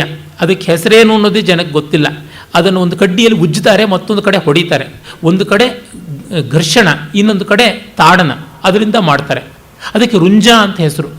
ಡಕ್ಕುಲಿ, ಡೋಲಿಕ ಈ ಥರದ್ದು ಬಗೆಯ ವಾದ್ಯಗಳನ್ನು ನೋಡ್ತೀವಿ. ಎಡಕ ಈ ಥರದ್ದೆಲ್ಲ ಬೇಕಾದಂಥ ವಾದ್ಯಗಳು. ಭಾಂಡವಾದ್ಯ, ಮಿಳಾವ್ ಅಂತ ಏನು ಕೇರಳದಲ್ಲಿ ಬಳಕೆ ಇದೆ. ಈ ಥರದ್ದು ಎಷ್ಟೋ ವಾದ್ಯಗಳ ಬಗ್ಗೆ ನಾವು ನೋಡ್ತೀವಿ. ಜೊತೆಗೆ ಏಕತಾರಿ ವೀಣಾಯಿಂದ ಮೊದಲುಗೊಂಡು, ಏಕತಾರಿ ವೀಣಾ ಇವಾಗ ಯಾವ ಶಾಸ್ತ್ರೀಯ ಸಂಗೀತ ಕಚೇರಿಗಳಲ್ಲಿ ಕೇಳ್ತೀವಿ? ಏಕತಾರಿ ನಮಗೆ ಗೊತ್ತಿರುವಂತೆ ರಸ್ತೆ ಮೇಲೆ ಶಕುನ ಹಾಡು ಹೇಳ್ತಕ್ಕಂಥವ್ರು, ಭವಿಷ್ಯ ಹೇಳ್ತಕ್ಕಂಥವರು, ಅವರುಗಳು ಈ ಆಂಧ್ರ ಪ್ರದೇಶದಿಂದ ವಿಶೇಷವಾಗಿ ಬಂದಂಥ ಚೆಂಚುಗಳು, ಅವರು ಇವರು, ದಾಸಯಿಗಳು, ಸಾತಾನಿಗಳು ಇವರು ಬಳಸ್ತಕ್ಕಂಥ ವಾದ್ಯ, ಬೈರಾಗಿಗಳು, ಜಂಗಮರು, ಅವಧೂತರು ಬಳಸ್ತಕ್ಕಂಥ ವಾದ್ಯ, ಅಲ್ಲಿಂದ ಆರಂಭ ಮಾಡಿಕೊಂಡು ಶತತಂತ್ರಿ ವೀಣಾದವರೆಗೆ ಬೇಕಾದಷ್ಟು ಮಾಡಿದ್ದಾರೆ. ಅಂದರೆ ಅವರ ಔದಾರ್ಯ ಏನು ಅಂತ ಗೊತ್ತಾಗುತ್ತದೆ. ಇದು ದೊಡ್ಡ ಔದಾರ್ಯ ಅಂತಲ್ಲ, ಅವರ ಅಪ್ರೋಚ್ ಎಷ್ಟು ಸೈಂಟಿಫಿಕ್ ಆಗಿತ್ತು, ಎಷ್ಟು ಸ್ಪಷ್ಟವಾಗಿತ್ತು ಅನ್ನೋದು ನಮಗೆ ತಿಳಿಯುತ್ತದೆ. ಆಮೇಲೆ ನಾವು ನೋಡುವಂಥದ್ದು ಕಡೆಯ ಅಧ್ಯಾಯ ನರ್ತನಾಧ್ಯಾಯ. ನರ್ತನಾಧ್ಯಾಯ ಇಡೀ ಸಂಗೀತ ರತ್ನಾಕರದಲ್ಲಿ ಅತಿ ದೊಡ್ಡ ಅಧ್ಯಾಯ. ನರ್ತನಾಧ್ಯಾಯದಲ್ಲಿ ಭರತಾದಿಗಳು ಹೇಳಿದ ಮಾರ್ಗ ನೃತ್ಯವನ್ನು, ಆಮೇಲಿನ ದೇಶೀಯ ನೃತ್ಯವನ್ನು ಎರಡನ್ನೂ ಹೇಳ್ತಾನೆ. ಮಾರ್ಗಕರಣಗಳು 108 ಹೇಳ್ತಾನೆ, ದೇಶೀಕರಣಗಳು 36 ಹೇಳ್ತಾನೆ, ಉತ್ಪ್ಲುತಿಕರಣಗಳು ಅಂತ. ಮತ್ತು 46ಕ್ಕೂ ಹೆಚ್ಚು ದೇಶಿಚಾರಿಗಳನ್ನು, 32 ಮಾರ್ಗಚಾರಿಗಳನ್ನು, ಅದರೊಳಗೆ 16 ಆಕಾಶಕ್ಕೆ, 16 ಭೂಮಿಚಾರಿಗಳನ್ನು, ಮತ್ತು ಅಂಗೋಪಾಂಗಗಳ ವ್ಯಾಯಾಮಗಳು, ವರ್ತನೆಗಳು ಅವೆಲ್ಲದರ ಬಗ್ಗೆ ಹೇಳ್ತಾನೆ. ಜೊತೆಗೆ ದೇಶಿ ನೃತ್ಯ ಪ್ರಕಾರಗಳು ಯಾವುದಿದ್ದವು, ಉದ್ಧತವಾದಂಥ ಪ್ರೇರಣಿ ಅಥವಾ ಪೇರಣಿ ಮತ್ತು ಸುಕುಮಾರವಾದಂಥ ಗೌಂಡಲಿ, ಈ ರೀತಿಯಾದ ನೃತ್ಯಗಳು ಹೇಗಿದ್ದವು ಅನ್ನೋದರ ಬಗ್ಗೆ ಹೇಳ್ತಾನೆ. ಪ್ರಾಕ್ಟಿಕಲ್ಲಾಗಿ ಯಾವ ತರಹ ಅದನ್ನು ಮಾಡ್ತಾ ಇದ್ರು ಅನ್ನೋ ವಿವರಗಳ ಮೊದಲುಗೊಂಡು ಕೊಡ್ತಾನೆ. ಮುಂದೆ ಅದನ್ನು ಬೆಳೆಸ್ಕೊಂಡು ಹೋದ್ರು ಅಂತ ಗೊತ್ತಾಗುತ್ತೆ. ಜೊತೆಗೆ ನಾನಾ ವಿಧವಾದ ದೇಶೀಯ ನೃತ್ಯ ಪದ್ಧತಿಗಳು ಯಾವಿವೆ, ರಾಸಕ ಇರ್ಬೋದು, ದಂಡರಾಸಕ ಇರ್ಬೋದು, ಶಮ್ಯ ರಾಸಕ, ಈ ಥರದ್ದು ಎಷ್ಟೆಷ್ಟೋ ವಿವರಗಳು ನಾವು ನೋಡ್ತೀವಿ. ಅಂದರೆ ಒಂದು ವಿಶ್ವಕೋಶ ಅಂತ ಹೇಳ್ಬೋದಾದ ಮಟ್ಟದಲ್ಲಿ ಇಲ್ಲಿ ನೃತ್ಯಕ್ಕೂ ಕೂಡ ಸಂಬಂಧಪಟ್ಟಂತೆ ಕಾಣಿಸಿಕೊಳ್ತದೆ. ಮತ್ತು ಅವನೇ ನಿಶಂಕಮಲ್ಲ, ಯಾವ ಸಂದೇಹವನ್ನು ಉಳಿಸದೆ ಸ್ಪಷ್ಟ ಮಾಡಿ ಕೊಡ್ತಾನೆ. ಭರತಾದಿಗಳು ಅಂಗ ಮತ್ತು ಉಪಾಂಗ ಅಂತ ಮಾಡಿದ್ರೆ ವಿಭಾಗವನ್ನು, ಉದಾಹರಣೆಗೆ ಮುಖ ಅಂಗ ಆದರೆ ಕಣ್ಣು ಉಪಾಂಗ ಅಂತ ಭರತ ಹೇಳಿದ್ರೆ, ಇವನು ಕಣ್ರೆಪ್ಪೇನೂ ಸೇರಿಸಿಕೊಂಡು ಪ್ರತ್ಯಂಗ ಅಂತ ಮಾಡಿ ಅವುಗಳ ಚಲನವಲನಗಳು ಎಂಥದ್ದು ಅಂತ ಹೇಳ್ತಾನೆ. ಭರತ ಜಂಘಾ ವ್ಯಾಯಾಮ ಅಂದರೆ ಶಾಂಕ್ ಅಂತ ಏನು ಹೇಳ್ತಾರೆ, ಮೀನಖಂಡ, ಅದರ ವ್ಯಾಯಾಮ, ಅದರ ಪದ್ಧತಿ ಹೇಗೆ ಅಂತ ಹೇಳೋಲ್ಲ, ಇವನು ಅದನ್ನು ಮೊದಲುಗೊಂಡು ಹೇಳ್ತಾನೆ.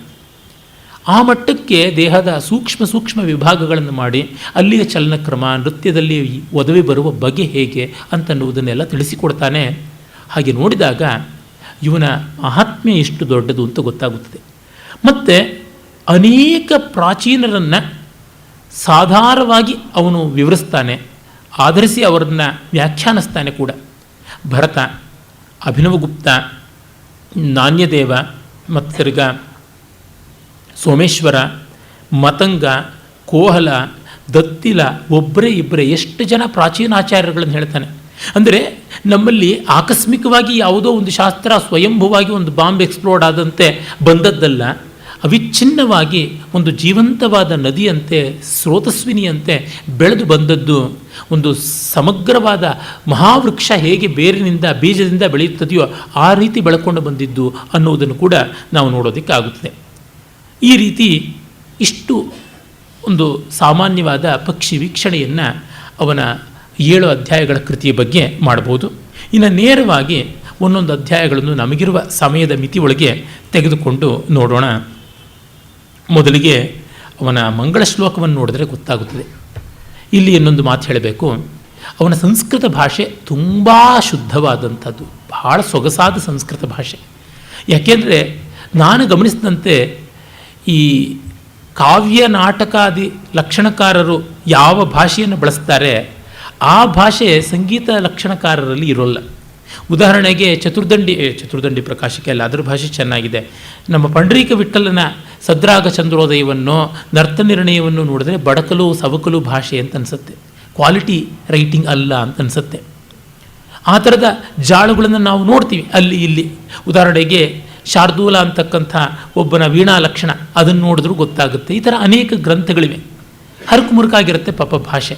ಯಾಕೆಂದರೆ ಅವರಿಗೆ ಸಂಗೀತಶಾಸ್ತ್ರದಲ್ಲಿ ಯಾವ ಮಟ್ಟದ ಪ್ರೌಢಿಮೆ ಇತ್ತೋ ಭಾಷೆಯಲ್ಲಿ ಹಾಗಿರೋಲ್ಲ. ಆದರೆ ಇವನು ಹಾಗಲ್ಲ, ಉಜ್ವಲವಾದ ಭಾಷೆ. ಪದ್ಯಬದ್ಧವಾಗಿ ಶಾಸ್ತ್ರ ಬರೆಯುವಾಗ ಸಂದಿಗ್ಧತೆಗಳು ಬಂದುಬಿಡುತ್ತವೆ, ಇವನು ಹಾಗೆ ಮಾಡಿಲ್ಲ. ಮತ್ತು ತು, ಚ, ಹ, ವೈ ಇತ್ಯಾದಿ ನಿಪಾತಗಳು ಅಂತ ಏನು ಕರೀತಾರೆ, ಅಲ್ಲೂ ಅರ್ಥವನ್ನು ಸಾಧಿಸಿದ್ದಾರೆ. ಒಂದು ಬಿಗಿಯಾದ ಗ್ರಂಥ ಅಂದರೆ ಶಾಸ್ತ್ರ ಗ್ರಂಥ ಹೀಗಿರಬೇಕು ಅಂತ ನನಗೆ ನೋಡುವಾಗ ವಾಗ್ಭಟನ ನೆನಪಾಗುತ್ತದೆ, ವಿದ್ಯಾರಣ್ಯರ ಪಂಚದಶಿ ನೆನಪಾಗುತ್ತದೆ. ಆ ಹದ, ಆ ಅನುಷ್ಠುಪ್ಪುಗಳಲ್ಲಿ ಮತ್ತು ಪ್ರಸಾದ ರಮಣೀಯವಾದ ತಿಳಿಯಾದ ಶೈಲಿ ಕೂಡ ಇದೆ. ಇವನು ವ್ಯಾಖ್ಯಾನಕಾರರಿಬ್ಬರೂ ಅಷ್ಟೇ ಇವನಿಗೆ ಒಳ್ಳೆಯವರು ಸಿಕ್ಕಿದ್ದಾರೆ.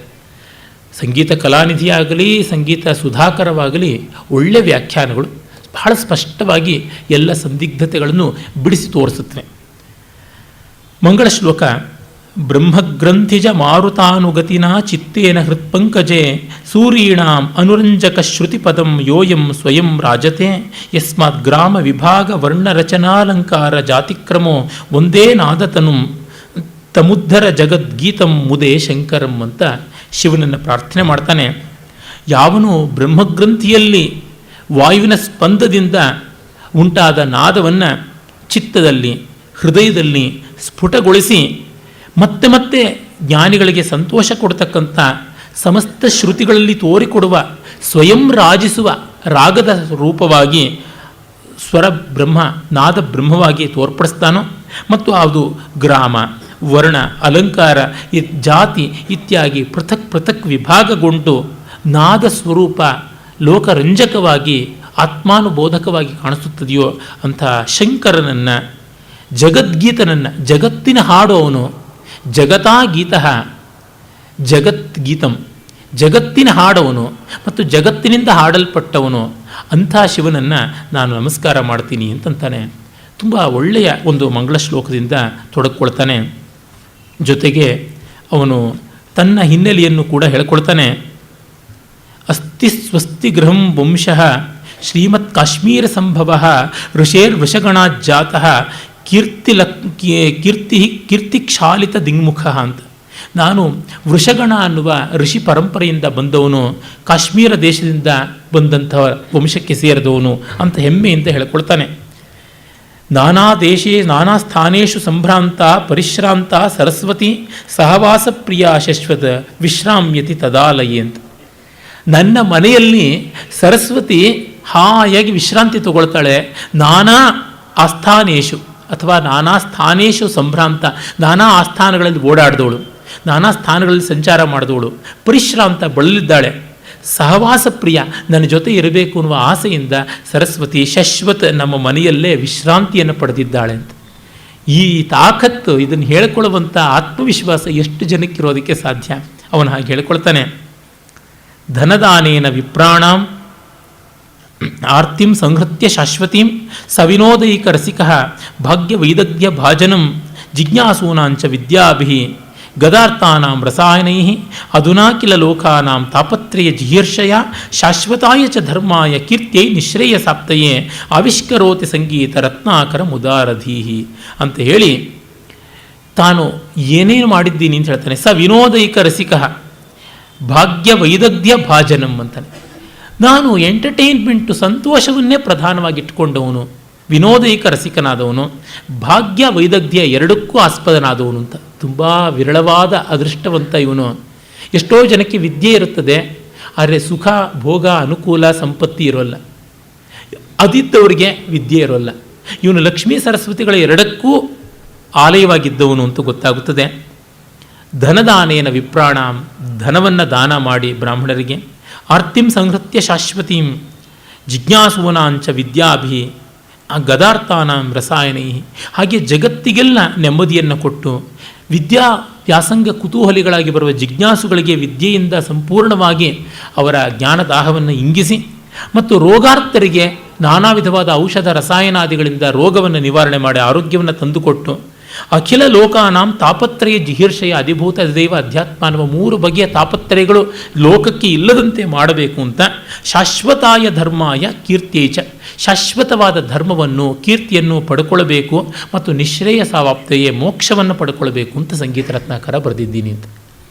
ಅದಕ್ಕೆ ವ್ಯಾಖ್ಯಾನಕಾರ ಬರೀತಾನೆ. ಮೋಕ್ಷ ಸಿಗುತ್ತಾ ಅಂತಂದರೆ ಅವನು ಪ್ರಮಾಣ ಗ್ರಂಥಗಳನ್ನೇ ಇಟ್ಬಿಡ್ತಾನೆ. ಯಾಜ್ಞವಲ್ಕ್ಯ ಸ್ಮೃತಿಯ ಸನ್ಯಾಸಿ ಪ್ರಕರಣದಲ್ಲಿ ಯತಿ ಪ್ರಕರಣದಲ್ಲಿ ಬರುತ್ತದೆ. ವೀಣಾವಾದನ ತತ್ವಜ್ಞ ಶ್ರುತಿಜಾತಿ ವಿಶಾರದ ತಾಲಜ್ಞಶ್ಚಾಪ್ರಯಾಸೇನ ಮೋಕ್ಷ ಮಾರ್ಗೇಧಿ ಗಚ್ಚತಿ ಅಂತ.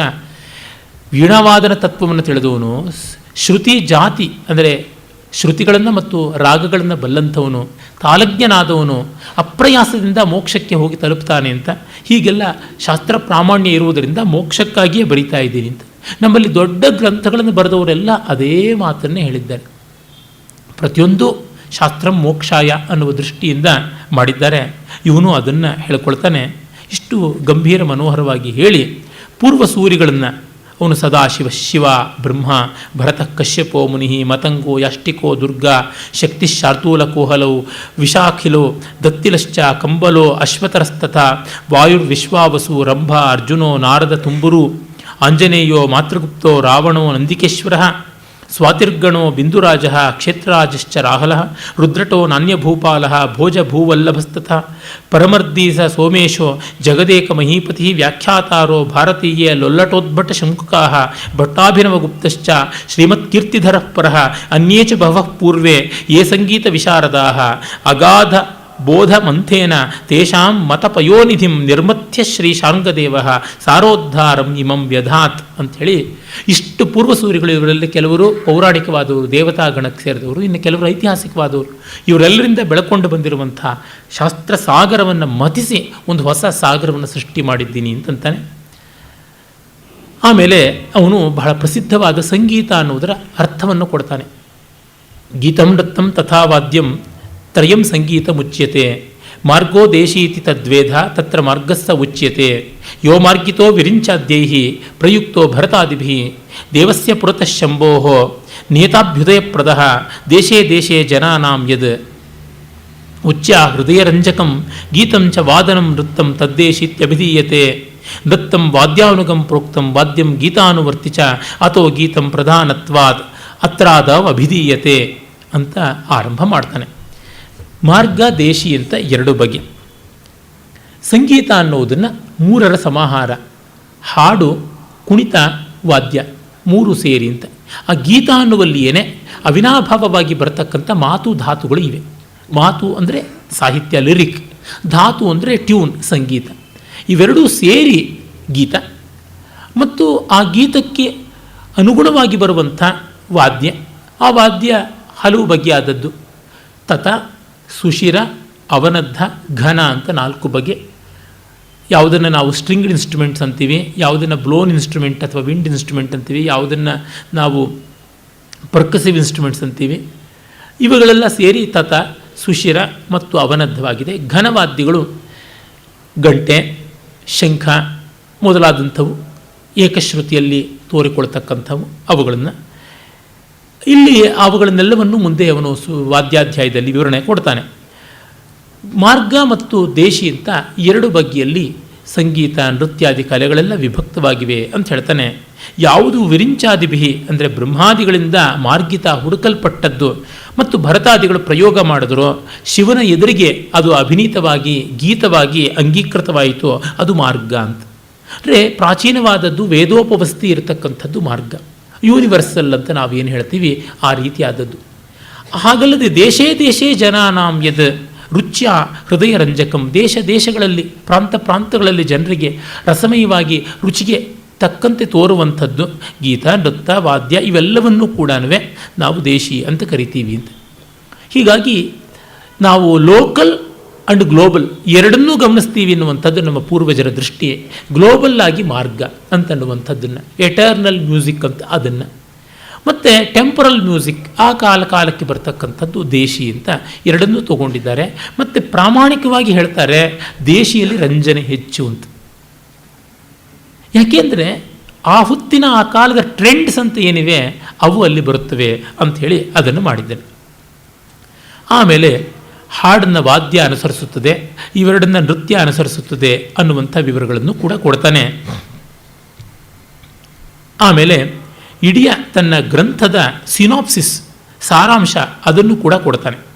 ಆಮೇಲೆ 2ನೇದಾದ ಪಿಂಡೋತ್ಪತ್ತಿ ಪ್ರಕರಣದಲ್ಲಿ ನಾದ ಆಹತ ಮತ್ತು ಅನಾಹತ, ಸ್ಟ್ರಕ್ ಆ್ಯಂಡ್ ಅನ್ಸ್ಟ್ರಕ್ ಅಂತ 2 ಬಗೆಯಲ್ಲಿ ಸೌಂಡ್ ಇರೋಕ್ಕೆ ಸಾಧ್ಯ ಅಂಥೇಳಿ, ಆಹತನಾದ ಎಲ್ಲಿಯೂ ಕೇಳಿಸ್ತಕ್ಕಂಥದ್ದು, ಅನಾಹತನಾದ ಕೇವಲ ಸ್ವಸಂವೇದ್ಯವಾದದ್ದು, ಆ ಅನಾಹತನಾದವೇ ಎಲ್ಲ ಆಹತನಾದಗಳಿಗೆ ಮೂಲ ಅಂತ ಹೇಳಿ ವೇದಾಂತದಿಂದ ಆರಂಭ ಮಾಡ್ತಾನೆ. ಅಸ್ತಿ ಬ್ರಹ್ಮಚಿದಾನಂದಂ ಸ್ವಯಂ ಜ್ಯೋತಿರ್ನಿರಂಜನಂ ಈಶ್ವರಂ ಲಿಂಗಮಿತ್ಯುಕ್ತಂ ಅದ್ವಿತೀಯಮಜಂ ವಿಭು ನಿರ್ವಿಕಾರಂ ನಿರಾಕಾರಂ ಸರ್ವೇಶ್ವರ ಮನಶ್ವರಂ ಸರ್ವಶಕ್ತಿ ಚ ಸರ್ವಜ್ಞಂ ತದಂಶ ಜೀವಸಂಜ್ಞಕಾ ಅಂತ ಹೇಳಿ ಬ್ರಹ್ಮವಸ್ತುವಿನಿಂದ ಜೀವಾತ್ಮದವರೆಗೆ ಬಂದು, ಆಮೇಲೆ ಈ ಅಷ್ಟಚಕ್ರಾತ್ಮಕವಾದ ದೇಹದಲ್ಲಿ, ನವದ್ವಾರಾತ್ಮಕವಾದ ಈ ದೇಹದಲ್ಲಿ ಹೇಗೆ ನಾದ ಉಂಟಾಗುತ್ತದೆ ಮತ್ತು ಗರ್ಭೋಪನಿಷತ್ತು ಮೊದಲಾದವುಗಳಲ್ಲಿ ಬಂದಂತೆ ಯಾವ ರೀತಿ ಈ 9 ತಿಂಗಳ ಗರ್ಭವಾಸದಲ್ಲಿ ಹೇಗೆ ಭ್ರೂಣ ಬೆಳವಣಿಗೆ ಆಗುತ್ತದೆ, ಅಲ್ಲಿ ಶಬ್ದೋತ್ಪತ್ತಿಗೆ ಅನುಕೂಲವಾಗುವಂಥ ವ್ಯವಸ್ಥೆ ಯಾವ ರೀತಿಯಲ್ಲಿ ರಚನೆಗೊಳ್ಳುತ್ತದೆ ಅನ್ನೋದನ್ನೆಲ್ಲ ಬಹಳ ಚೆನ್ನಾಗಿ ಹೇಳ್ತಾನೆ. ಆ ವಿವರಗಳಿಗೆ ಹೋಗೋದಕ್ಕೆ ನನಗೆ ಸಮಯವಿಲ್ಲವಾದ ಕಾರಣ ಅದನ್ನು ಹಾಗೇ ಸೂಚ್ಯವಾಗಿ ತೋರಿಸಿ ಹೋಗ್ತಾ ಇದ್ದೀನಿ. ಒಂದೆರಡು ಶ್ಲೋಕಗಳನ್ನು ಮಾತ್ರ ಓದಿ ಹೇಳಿದ್ರೆ ಅವನ ಸೂಕ್ಷ್ಮಜ್ಞತೆ ಏನು ಅಂತ ಗೊತ್ತಾಗುತ್ತದೆ. ಮಾತೃಜಂಚಾಸ್ಯ ಹೃದಯಂ ವಿಷಯಾನಭಿಕಾಂಕ್ಷತಿ ಅತೋ ಮಾತುರ್ಮನೋಭೀಷ್ಟಂ ಕುರ್ಯಾದ್ ಗರ್ಭ ಸಮೃದ್ಧಯೇ ತಂಚದ್ವಿಹೃದಯಾಂ ನಾರೀಂ ಆಹುರ್ದೌಹೃದಿನೀಂ ಬುಧಾಹ ಆದಾನಾತ್ ದೋಹದಾನಾಂ ಸ್ಯುಹು ಗರ್ಭಸ್ಯ ವ್ಯಂಗ್ಯತಾದಯ ಅಂಥೇಳಿ ತಾಯಿಯ ಹೃದಯ ಏನಿದೆ ಆ ಹೃದಯಕ್ಕೆ ತಕ್ಕಂತೆ ಮಗುವಿನ ಹೃದಯ ಬಡ್ಕೊಳ್ಳುತ್ತದೆ. ಎರಡು ಜೀವವನ್ನು ಹೊತ್ತವಳು ಅವಳು ಅಂತ ಆಗ ಆಗುತ್ತದೆ. ಹಾಗಾಗಿ ಅವಳ ಬಯಕೆ ಏನಿದೆ ಅದು ಮಗುವಿನಲ್ಲೂ ಫಲಿಸುತ್ತದೆ. ಆದ್ದರಿಂದ ಅವಳ ಬಯಕೆಯನ್ನು ಗರ್ಭಿಣಿಯಾಗಿದ್ದಾಗ ಒಂದು ಚೂರು ತೊಂದರೆ ಮಾಡದಂತೆ ಈಡೇರಿಸಬೇಕು ಅಂತನ್ನುವ ಮಾತುಗಳನ್ನು ಕೂಡ ಹೇಳ್ತಾನೆ. ಇದನ್ನು ಆಯುರ್ವೇದಾದಿಗಳು ಕೂಡ ಹೇಳುವಂಥದ್ದನ್ನು ನಾವು ನೋಡಬಹುದು. ಆಮೇಲೆ ಇಚ್ಛಾ ದ್ವೇಷ ಸುಖಂ ದುಃಖಂ ಧರ್ಮ ಧರ್ಮೌ ಚ ಭಾವನಾ ಪ್ರಯತ್ನೋ ಜ್ಞಾನಂ ಆಯುಶ್ಚ ಇಂದ್ರಿಯಾಣೀತಿ ಆತ್ಮಜ ಮತಃ ಅಂಥೇಳಿ ದೇಹದಿಂದ ಉಂಟಾಗುವ ಎಲ್ಲ ಭಾವಗಳೇನು ಅವುಗಳನ್ನು ವಿವರಣೆಗಳನ್ನು ಕೊಡ್ತಾನೆ. ಮತ್ತು ಸುಖ ದುಃಖಾದಿಗಳು ರಾಗದ್ವೇಷಾದಿಗಳು ಹೇಗೆ ಬರುತ್ತವೆ ಮತ್ತು ಪಂಚಪ್ರಾಣಗಳು ಪಂಚ ಉಪಪ್ರಾಣಗಳು ಅವುಗಳು ಯಾವ ರೀತಿಯಲ್ಲಿ ನಾದೋತ್ಪತ್ತಿಗೆ ಸಹಕಾರ ಕೊಡುತ್ತವೆ, ಅವುಗಳ ಸ್ಥಾನ ಯಾವುದು, ಅವುಗಳ ನುಡಿತ ಮಿಡಿತ ಎಂಥದ್ದು ಅನ್ನೋದನ್ನೆಲ್ಲವನ್ನೂ ಕೊಡ್ತಾನೆ. ಈ ಹೊತ್ತಿನಲ್ಲಿ ಇನ್ನೂ ಒಂದು ಮಾತು ಹೇಳಬೇಕು. ಸಂಗೀತ ರತ್ನಾಕರ ಇಂಗ್ಲೀಷ್ನಲ್ಲಿ ಪ್ರೇಮಲತಾ ಶರ್ಮಾ ಅವರು ಅನುವಾದ ಮಾಡಿದ್ದಾರೆ ಸಮಗ್ರವಾಗಿ. ಮುನ್ಷಿರಾಮ್ ಮನೋಹರ್ ಲಾಲ್ ಅವರು ಪಬ್ಲಿಷ್ ಮಾಡಿರುವಂಥದ್ದು ಸಿಗುತ್ತದೆ. ಈಚೆಗೆ ಇನ್ನೊಂದು ಅನುವಾದ ಬಂದಿದೆ ಅಂತ ಕೇಳಿದೆ, ನಾನು ನೋಡಿಲ್ಲ. ಪ್ರೇಮಲತಾ ಶರ್ಮಾ ಅವ್ರದ್ದು ನೋಡಿದ್ದೀನಿ. ಕನ್ನಡದಲ್ಲಿ ಮಹಾಮಹೋಪಾಧ್ಯಾಯ ರಾ ಸತ್ಯನಾರಾಯಣ ಅವರು ತುಂಬ ಅದ್ಭುತವಾಗಿ ಮೊದಲ ಸ್ವರಗತಾಧ್ಯಾಯದ ವ್ಯಾಖ್ಯಾನವನ್ನು ಮಾಡಿದ್ದಾರೆ. ಮುಂದೆ ದುರ್ದೈವದಿಂದ ಬರಲಿಲ್ಲ. ಅಂಥ ಮಹಾವಿದ್ವಾಂಸರು ಸಮಗ್ರವಾಗಿ ಸಂಗೀತ ರತ್ನಾಕರವನ್ನು ಮಾಡಿದರೆ ಕನ್ನಡ ಭಾಷೆಗೆ ಒಂದು ಭೂಷಣವಾಗ್ತಾ ಇತ್ತು. ಅವರ ವ್ಯಾಸಂಗದ ಆಳ ಮತ್ತು ಅಗಲ ಅಪಾರವಾದಂಥದ್ದು. ಇವತ್ತು ನಾನು ಏನಾದರೂ ಸಂಗೀತ ಶಾಸ್ತ್ರಕ್ಕೆ ಸಂಬಂಧಪಟ್ಟಂತೆ ಏನಾದರೂ ಹೇಳೋದಕ್ಕಾಗಿದ್ದರೆ ಅದು ಮಹಾನುಭಾವರಾದ ರಾ ಸತ್ಯನಾರಾಯಣ ಅವರ ಬರವಣಿಗೆಗಳನ್ನು ಓದಿದ್ದರಿಂದಲೇ ಅಂತ ಅನ್ನಬೇಕಾಗುತ್ತದೆ. ತುಂಬ ತಲಸ್ಪರ್ಶಿಯಾದ ಜ್ಞಾನ, ಏಕಂ ಜನ್ಮನಿ ಏಕಂ ಶಾಸ್ತ್ರಂ ಅಂತ ಅದಕ್ಕೆ ಅವರು ಮುಡಿಪಾದವರು. ಈ ವೇದಿಕೆಯಲ್ಲಿ ಕೂಡ ಅನೇಕ ಬಾರಿ ಅವರು ಬಂದಿದ್ದವರೇ ಹೌದು. ಅವರು ಈ ಪಿಂಡೋತ್ಪತ್ತಿ ಪ್ರಕರಣವನ್ನು ತುಂಬ ಚೆನ್ನಾಗಿ ವಿವರಿಸಿದ್ದಾರೆ. 100 ಪುಟಗಳಷ್ಟಿದೆ ಆ ಒಂದು ಪ್ರಕರಣಕ್ಕೇ ಅವರು ಕೊಟ್ಟಿರುವ ವ್ಯಾಖ್ಯಾನ. ಬಹಳ ಕೂಲಂಕಷವಾದದ್ದು, ಸಮಗ್ರವಾದದ್ದು. ಅವರ ಗ್ರಂಥಗಳನ್ನು ನೋಡಬಹುದು. ಅವರ ಕರ್ನಾಟಕ ಸಂಗೀತ ವಾಹಿನಿಯಾಗಲಿ, ಆ ಸಂಗೀತ ರತ್ನಾಕರದ ಮೊದಲ ಸಂಪುಟ, ಅಥವಾ ಈಚೆಗೆ ನೋಡಿ ಇಲ್ಲಿ ಪ್ರಬಂಧಗಳು ಅಂತ ಯಾವುದು ಬರ್ತವೆ ಅಂತಂದರೆ ಪ್ರಬಂಧಗಳಿಗೆ ಸಂಬಂಧಪಟ್ಟ ಒಂದು ಪ್ರಬಂಧ ಏಲಾ ಪ್ರಬಂಧ. ಆ ಏಲಾ ಪ್ರಬಂಧ ಒಂದರ ಬಗ್ಗೆ ಈಚೆಗೆ ಅವರು ಹೊರತಂದಂಥ ಪುಸ್ತಕ ಏಳೆ ಒಂದು ಸಂಗೀತ ಶಾಸ್ತ್ರೀಯ ಅಧ್ಯಯನ ಅಂಥೇಳಿ ಒಂದು ಪ್ರಬಂಧದ ಬಗ್ಗೆನೇ 300ಕ್ಕೂ ಹೆಚ್ಚು ಪುಟಗಳ ಒಂದು ಗ್ರಂಥವನ್ನು ಬರೆದಿದ್ದಾರೆ. ಇದು ಅವರ ಡಾಕ್ಟರಲ್ ಥೀಸಿಸ್ನ ಕನ್ನಡ ರೂಪ. ಒಂದು 30 ಪುಟದ ವೀಣಾ ಲಕ್ಷಣ ಅನ್ನುವಂಥ ಶಾರ್ದೂಲನ ಗ್ರಂಥಕ್ಕೆ ಅವರು 400 ಪುಟದ ವ್ಯಾಖ್ಯಾನ ಬರೆದರು. ವೀಣಾ ಲಕ್ಷಣ ವಿಮರ್ಶೆ ಅಂತ ಡಿಲಿಟ್ ಥೀಸಿಸ್ ಬಂದದ್ದಾಯಿತು. ಭಾರತೀಯ ಸಂಗೀತದ ಪರಿಭಾಷೆ ಅಂತ ಒಂದು ಪುಸ್ತಕ ಬರೆದಿದ್ದಾರೆ. ಹಾಗೆಯೇ ಅವರು ಚತುರ್ದಂಡಿ ಪ್ರಕಾಶಿಕವನ್ನು ಅನುವಾದ ಮಾಡಿದ್ದಾರೆ, ಕನ್ನಡಕ್ಕೆ ಮಾಡಿದ್ದಾರೆ, ಇಂಗ್ಲೀಷ್ಗೂ ಮಾಡಿದ್ದಾರೆ. ಅದಲ್ಲದೆ ಜಗದೇಕಮಲನ ಸಂಗೀತ ಚೂಡಾಮಣಿಯನ್ನು ಇಂಗ್ಲೀಷ್ಗೆ ಅನುವಾದ ಮಾಡಿದ್ದಾರೆ. ಪಂಡರೀಕ ವಿಠಲನ ಎಲ್ಲ ಕೃತಿಗಳನ್ನು ಕನ್ನಡಕ್ಕೆ ತಂದಿದ್ದಾರೆ. ನರ್ತ ನಿರ್ಣಯವನ್ನು ದೊಡ್ಡ 3 ಸಂಪುಟಗಳಲ್ಲಿ ಇಂಗ್ಲೀಷಿಗೆ ತಂದಿದ್ದಾರೆ. ಹೀಗೆ ಅನೇಕ ಗ್ರಂಥಗಳನ್ನು ತಂದಿದ್ದಾರೆ. ಮತಂಗನ ಬೃಹದ್ದೇಶಿಯನ್ನು ಕನ್ನಡಕ್ಕೆ ಸಮಗ್ರವಾಗಿ ತಂದಿದ್ದಾರೆ. ಸುಮಾರು ಸಂಗೀತ ಶಾಸ್ತ್ರದ ಬಗ್ಗೆನೇ ಅವರು ಬರೆದಿರುವಂಥ ಪುಟಗಳು 25-30 ಸಾವಿರದಷ್ಟು ಆಗುವಂಥದ್ದಿದೆ. ಗಟ್ಟಿಯಾದ ಬರವಣಿಗೆಯನ್ನು ಮಾಡಿದ್ದಾರೆ. ಹಾಗಾಗಿ ಹೆಚ್ಚಿನ ವಿವರಗಳಿಗೆ ಅವರೊಬ್ಬರೇ ಶರಣ್ಯರು. Is the most authentic authority on Indian music, living authority on Indian music ಅಂತ ಹೇಳಬಹುದು. ಆ ಮಟ್ಟದ ವಿದ್ವತ್ತೆ ಅವರದು. ಮೈಸೂರಿನಲ್ಲೇ ಇದ್ದಾರೆ, 85 ವರ್ಷ ಆಗಿದೆ ಅವರಿಗೆ. ಅವರು ಈ ಪ್ರಕರಣಗಳನ್ನೆಲ್ಲ ತುಂಬ ಚೆನ್ನಾಗಿ ವಿವರಿಸ್ತಾರೆ.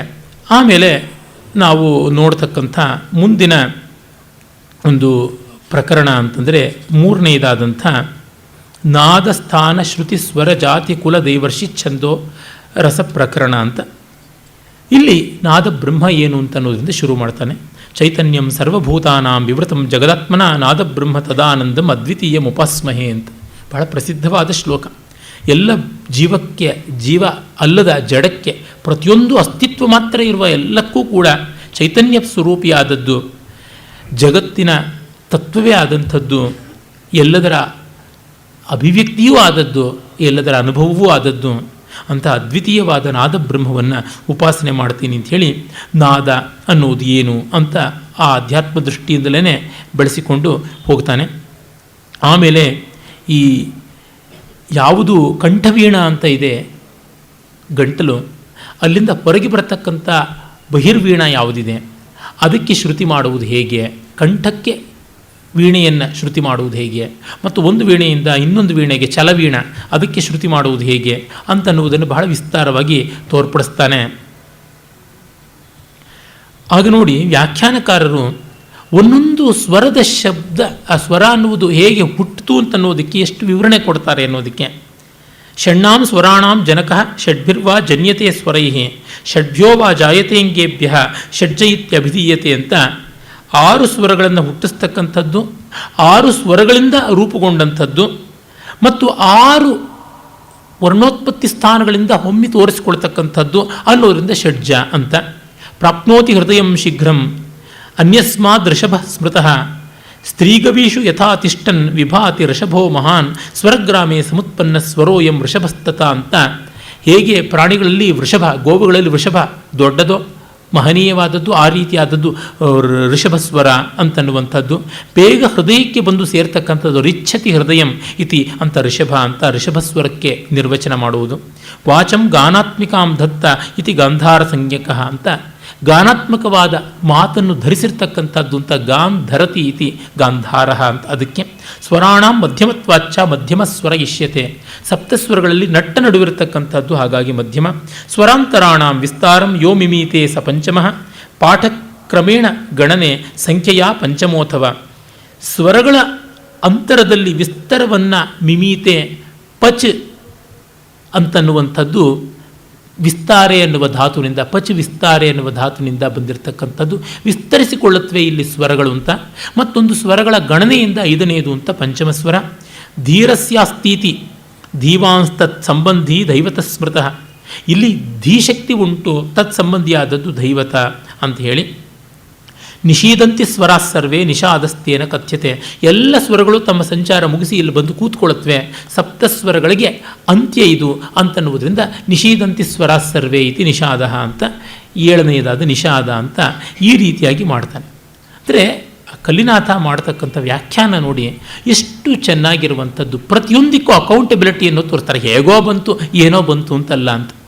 ಆಮೇಲೆ ಸ್ವತೋ ರಂಜಯತಿ ಶ್ರೋತೃಚಿತ್ತಂ ಸ ಸ್ವರ ಉಚ್ಯತೆ, ಸ್ವತೋ ರಂಜಯತಿ ಸ್ವತೋ ರಾಜಂತೆ ಇತಿ ಸ್ವರ ಅಂತ ಹೇಳ್ತಾರೆ ವ್ಯಾಕರಣದಲ್ಲಿ. ಇಲ್ಲಿ ಸ್ವತೋ ರಂಜಯಂತಿ ಶ್ರೋತೃಚಿತ್ತಂ ಸ ಸ್ವರ ಅಂತ, ಶ್ರೋತೃಚಿತ್ತವನ್ನು ಸ್ವಯಂ ತಾವಾಗಿ ರಂಜನೆ ಮಾಡ್ತಕ್ಕಂಥದ್ದನ್ನು ನಾವು ಸ್ವರ ಅಂತ ಕರಿತೀವಿ ಅಂತ. ಆ ಸ್ವರ ಅದರ ಬಗ್ಗೆ ಹೇಳ್ತಾನೆ. ಆಮೇಲೆ ಚತುರ್ಥ ಪ್ರಕರಣದಲ್ಲಿ ಗ್ರಾಮ, ಮೂರ್ಛನ, ಕ್ರಮ, ತಾನ ಇವುಗಳ ಬಗ್ಗೆ ಏನು ಅಂತ ಅನ್ನುವಂಥದ್ದನ್ನು ನಾವು ನೋಡ್ತೀವಿ. ಇಲ್ಲಿ ನಾವು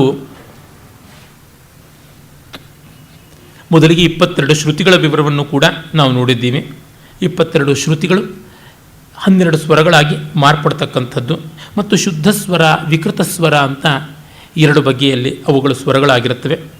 ಆಮೇಲೆ ಈ ಶುದ್ಧ ಸ್ವರಗಳಿಂದ ಷಡ್ಜಗ್ರಾಮ ಮೂರ್ಛನ ಅದು ರೂಪುಗೊಳ್ತಕ್ಕಂಥದ್ದು.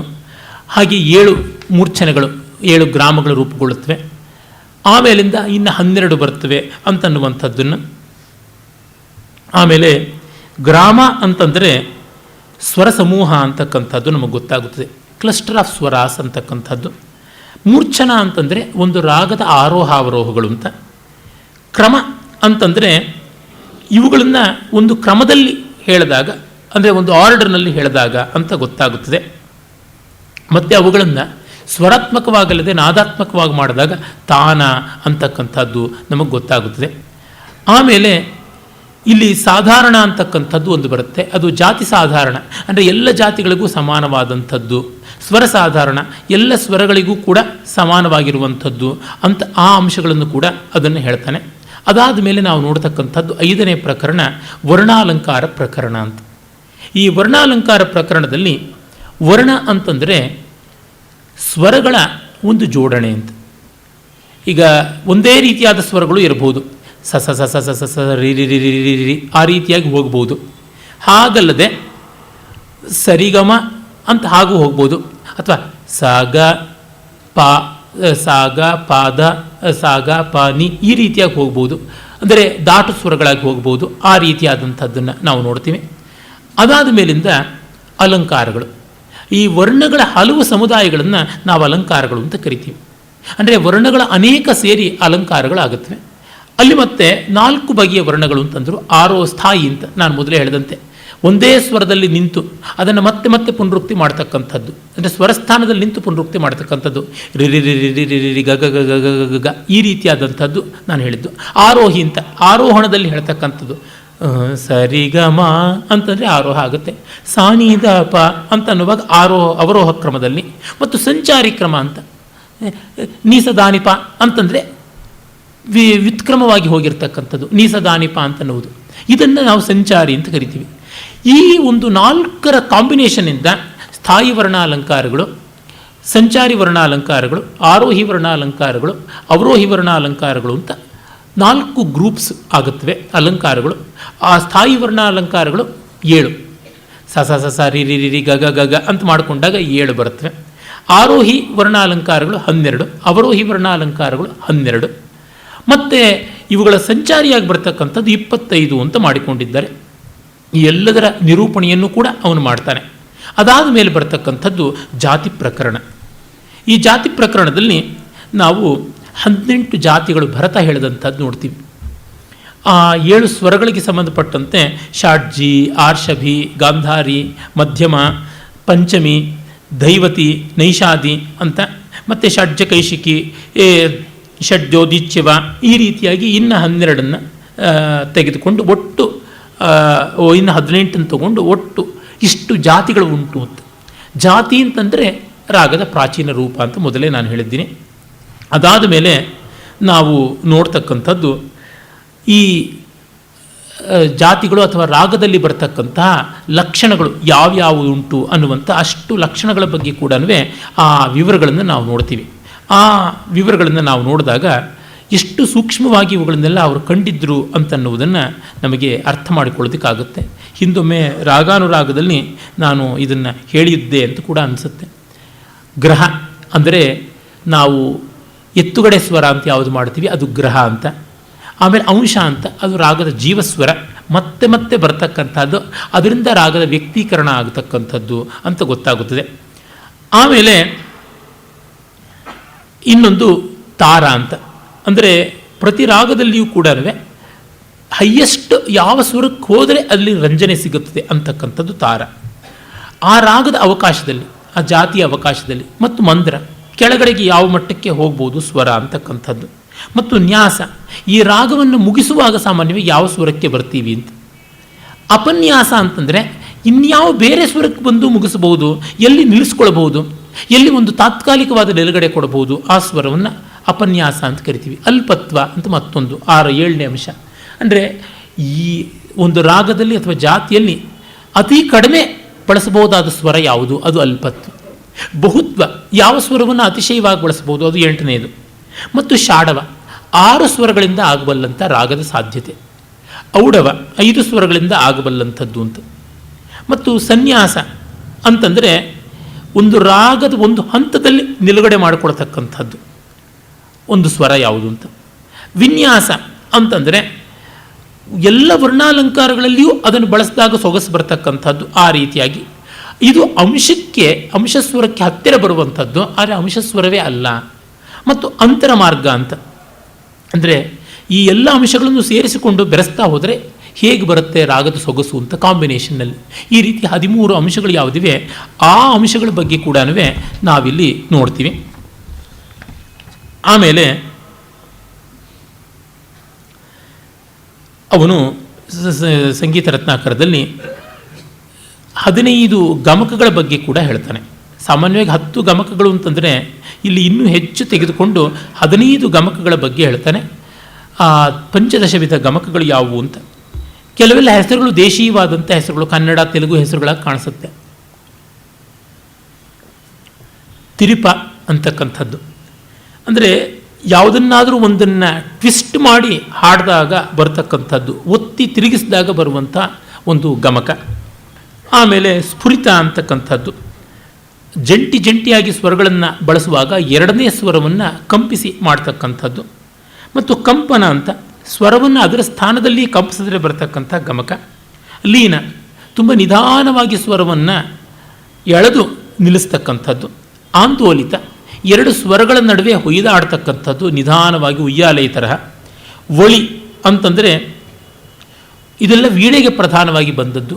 ಒಂದೇ ಸ್ವರಸ್ಥಾನದಲ್ಲಿ ಒಂದು ತಂತಿಯನ್ನು ಎಳೆದಂತೆ ಮಾಡಿ 3 ಬಗೆಯ ಕಂಪನವನ್ನು ಉಂಟು ಮಾಡ್ತಕ್ಕಂಥದ್ದು. ತ್ರಿಭಿನ್ನ, 3 ಸ್ವರಗಳನ್ನು ಏಕಕಾಲದಲ್ಲಿ ಮುಟ್ಟುವಂಥ ಪ್ರಯತ್ನ ಮಾಡ್ತಕ್ಕಂಥದ್ದು. ಪ್ರಧಾನವಾಗಿ ಗಮಕಗಳೆಲ್ಲ ವೀಣೆ ಮೇಲೆ ಬರ್ತವೆ. ಯಾತಕ್ಕೆಂದರೆ ಒಂದು ತಂತಿಯನ್ನು ಮೀಟುವಾಗಲೇ 3 ಸ್ವರಸ್ಥಾನಗಳಲ್ಲಿ ಬೆರಳನ್ನು ಏಕಕಾಲದಲ್ಲಿ ಇಡಬಹುದಾದ ಸಾಧ್ಯತೆ ಉಂಟಲ್ಲ. ಈ ರೀತಿಯಾಗಿ ಪಾಶ್ಚಾತ್ಯರಲ್ಲಿ ಎಲ್ಲವನ್ನೂ ಕೂಡ ಅವರು ಪಿಯಾನೋ ಅಥವಾ ಆರ್ಗನ್ ಬೇಸ್ಡಾಗಿ ಮಾಡಿದ್ರೆ, ನಮ್ಮಲ್ಲೆಲ್ಲ ವೀಣೆಯನ್ನು ಬೇಸಾಗಿಟ್ಕೊಂಡು ಮಾಡತಕ್ಕಂಥದ್ದು. ಮತ್ತು ಕುರುಳ ಅಂತಕ್ಕಂಥದ್ದು ಎಲ್ಲಿಂದ ಹೊರಟುವೋ ಅಲ್ಲಿಗೆ ಬರುವಂತೆ ಸ್ವರವನ್ನು ನುಡಿಸಿದಾಗ ಆಗುವಂಥ ಒಂದು ಗಮಕ ಕ್ರಮ ಅಂತ. ಆಹತ ಅಂತ, ಒಂದು ಸ್ವರದಿಂದ ಮತ್ತೊಂದು ಸ್ವರಕ್ಕೆ ತಟಕ್ಕನೆ ಹೋಗುವಾಗ ಉಂಟಾಗತಕ್ಕಂಥ ಗಮಕ. ಉಲ್ಲಸಿತ, ಒಂದು ಸ್ವರದಿಂದ ಮತ್ತೊಂದು ಸ್ವರಕ್ಕೆ ಜಾರುವಾಗ ಉಂಟಾಗತಕ್ಕಂಥದ್ದು. ಒಂದು ಸ್ವರದಿಂದ ಮತ್ತೊಂದು ಸ್ವರಕ್ಕೆ ಹಾರುವಾಗ ಉಂಟಾಗುವುದು ಪ್ಲಾವಿತ ಅಂತ ಗೊತ್ತಾಗುತ್ತೆ. ಮತ್ತು ಬಾಯಿ ಮುಚ್ಚಿಕೊಂಡು ಹುಂಕಾರಪೂರ್ವಕವಾಗಿ ಹಾಡುವಾಗ ಉಂಟಾಗುವ ಗಮಕ, ಅದನ್ನು ಗುಂಫಿತ ಅಂತ. ಬಾಯಿ ಮುಚ್ಚಿಕೊಂಡು ನಾಲಿಗೆಯನ್ನು ಒಳಗೆ ಕಂಪನ ಮಾಡುವಾಗ ಉಂಟಾಗತಕ್ಕಂಥ ಗಮಕವನ್ನು ಮುದ್ರಿತ ಅಂತ. ಆಮೇಲೆ ಬಾಯನ್ನು ತೆರೆದು ನಾಸಿಕ ಪ್ರಯೋಗವನ್ನು ಹೆಚ್ಚು ಮಾಡಿಕೊಂಡು ಮಾಡತಕ್ಕಂಥದ್ದು ನಾಮಿತ ಅಂತ. ಮತ್ತು ಇವೆಲ್ಲವನ್ನು ಸೇರಿಸಿಕೊಂಡು ಮಾಡತಕ್ಕಂಥದ್ದು ಮಿಶ್ರಿತ ಅಂತ. ಒಟ್ಟು 15 ವಿಧವಾಗಿ ಗಮಕ ಅಂತಕ್ಕಂಥದ್ದನ್ನು ಶಾರ್ಂಗದೇವ ಹೇಳ್ತಾರೆ. ಆಮೇಲೆ ನಾವು ಗೀತಿ ಪ್ರಕರಣ ಅಂತ ಈ ಸ್ವರಗತಾಧ್ಯಾಯದ ಕಡೆಯ ಪ್ರಕರಣಕ್ಕೆ ಬರ್ತೀವಿ. ಆ ಗೀತಿ ಪ್ರಕರಣದಲ್ಲಿ ಕಪಾಲ ಮತ್ತು ಕಂಬಲ ಅಂತಕ್ಕಂಥ 2 ಅಂಶಗಳನ್ನು ಅವನು ಹೇಳ್ತಾನೆ. ಆಮೇಲೆ ನೇರವಾಗಿ ಗೀತಕ್ಕೆ ಹೊರಟೋಗ್ಬಿಡ್ತಾನೆ. ಅಲ್ಲಿ ಪದಗೀತಿ ಮತ್ತು ತಾಳಗೀತಿ ಅಂತ 2 ಮುಖ್ಯವಾಗಿ ಹೇಳ್ತಾನೆ. ಪದಗೀತಿ ಸಾಹಿತ್ಯದ ಛಂದೋಗತಿಗೆ ಸಂಬಂಧಪಟ್ಟಿದ್ದು, ತಾಳಗೀತಿ ಸಂಗೀತದ ಆ ಒಂದು ಕಾಲ ಪ್ರಮಾಣಕ್ಕೆ ಸಂಬಂಧಪಟ್ಟಿದ್ದು. ಅವೆರಡೂ ಸೇರಿದಾಗ ಗೀತೆಯ ಒಂದು ರಚನೆ ಸ್ವಾರಸ್ಯ ನಮಗೆ ಗೊತ್ತಾಗುತ್ತದೆ ಅನ್ನುವ ಮಾತನ್ನು ಹೇಳ್ತಾನೆ. ನಮ್ಮ ಸೇಡಿಯಾಪು ಕೃಷ್ಣ ಭಟ್ರು ಛಂದಃ ಪದಗತಿ ಮತ್ತು ಭಾಷಾ ಪದಗತಿ 2 ಸೇರಿದಾಗ ಪದ್ಯಗತಿ ಅಂತಾರೆ. ಅದು ಇಲ್ಲಿಂದ ಮೂಲದಿಂದಲೇ ಬಂದಿದ್ದು ಅಂತ ಗೊತ್ತಾಗುತ್ತೆ. ಮತ್ತು ನಾವು ನೋಡುವ 2ನೇ ಅಧ್ಯಾಯ ರಾಗವಿವೇಕಾಧ್ಯಾಯ. ಈ ರಾಗವಿವೇಕಾಧ್ಯಾಯದಲ್ಲಿ ಮೊದಲೇ ಹೇಳಿದಂತೆ 264 ರಾಗಗಳ ವಿವರಗಳನ್ನು ನಾವು ನೋಡ್ತೀವಿ ಅಂತಂದಲ್ಲ. ಮಾರ್ಗ ಮತ್ತು ದೇಶಿ ಅಂತ ಬರ್ತವೆ ಅಂತ.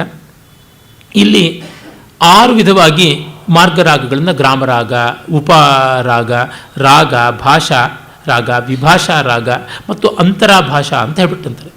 ಗ್ರಾಮರಾಗಗಳು ಬಹಳ ಪ್ರಾಚೀನವಾದದ್ದು, ಅಂದರೆ ಸ್ವರ ಸಮೂಹಗಳಿಂದಲೇ ಬೆಳಕೊಂಡು ಬಂದದ್ದು ಅಂತ. ಉಪರಾಗಗಳು ಅವುಗಳ ಜನ್ಯವಾದದ್ದು ಅಂತ ಗೊತ್ತಾಗುತ್ತದೆ. ಮತ್ತು ರಾಗ ಅಂತಕ್ಕಂಥದ್ದು ಗ್ರಾಮರಾಗಗಳ ಛಾಯೆ ಇರತಕ್ಕಂಥದ್ದು, ಪೂರ್ತಿ ಗ್ರಾಮರಾಗಗಳಲ್ಲ ಅಂತ. ಇನ್ನು ಭಾಷಾ ರಾಗಗಳು ಆಲಾಪದಿಂದ ಕೂಡಿಕೊಂಡಾಗ ಭಾಷಾ ರಾಗಗಳಾಗುತ್ತವೆ ಅಂತ. ಅಂದರೆ ಗ್ರಾಮರಾಗಗಳಲ್ಲಿ ಆಲಾಪನೆ ಇಲ್ಲ, ಅವುಗಳ ಆಲಾಪನೆ ಸೇರಿಸಿದಾಗ ಭಾಷಾ ರಾಗ ಆಗುತ್ತದೆ ಅನ್ನುವಂಥ ಮಾತು ಗೊತ್ತಾಗುತ್ತದೆ. ವಿಭಾಷಾ ರಾಗ ಆ ಆಲಾಪನೆಯಲ್ಲಿ ಮತ್ತೆ ಅನ್ಯ ಸ್ವರಗಳನ್ನು ಸಂಕೀರ್ಣತೆಯನ್ನು ತಂದಾಗ ಆಗುತ್ತದೆ. ಅಂತರ ಭಾಷಾ ರಾಗಗಳಲ್ಲಿ ಅನ್ಯಸ್ವರಗಳನ್ನು ಹಲವನ್ನು ಅನ್ಯ ರಾಗ ಛಾಯೆಗಳನ್ನು ತಂದಾಗ ಉಂಟಾಗುವಂಥದ್ದು ಅಂತ. ಇವತ್ತು ಸಿನಿಮಾ ಸಂಗೀತಕ್ಕೆ ಈ ಅಂತರಾಭಾಷಾ ರಾಗಗಳನ್ನು ಹೋಲಿಕೆ ಕೊಡಬಹುದು.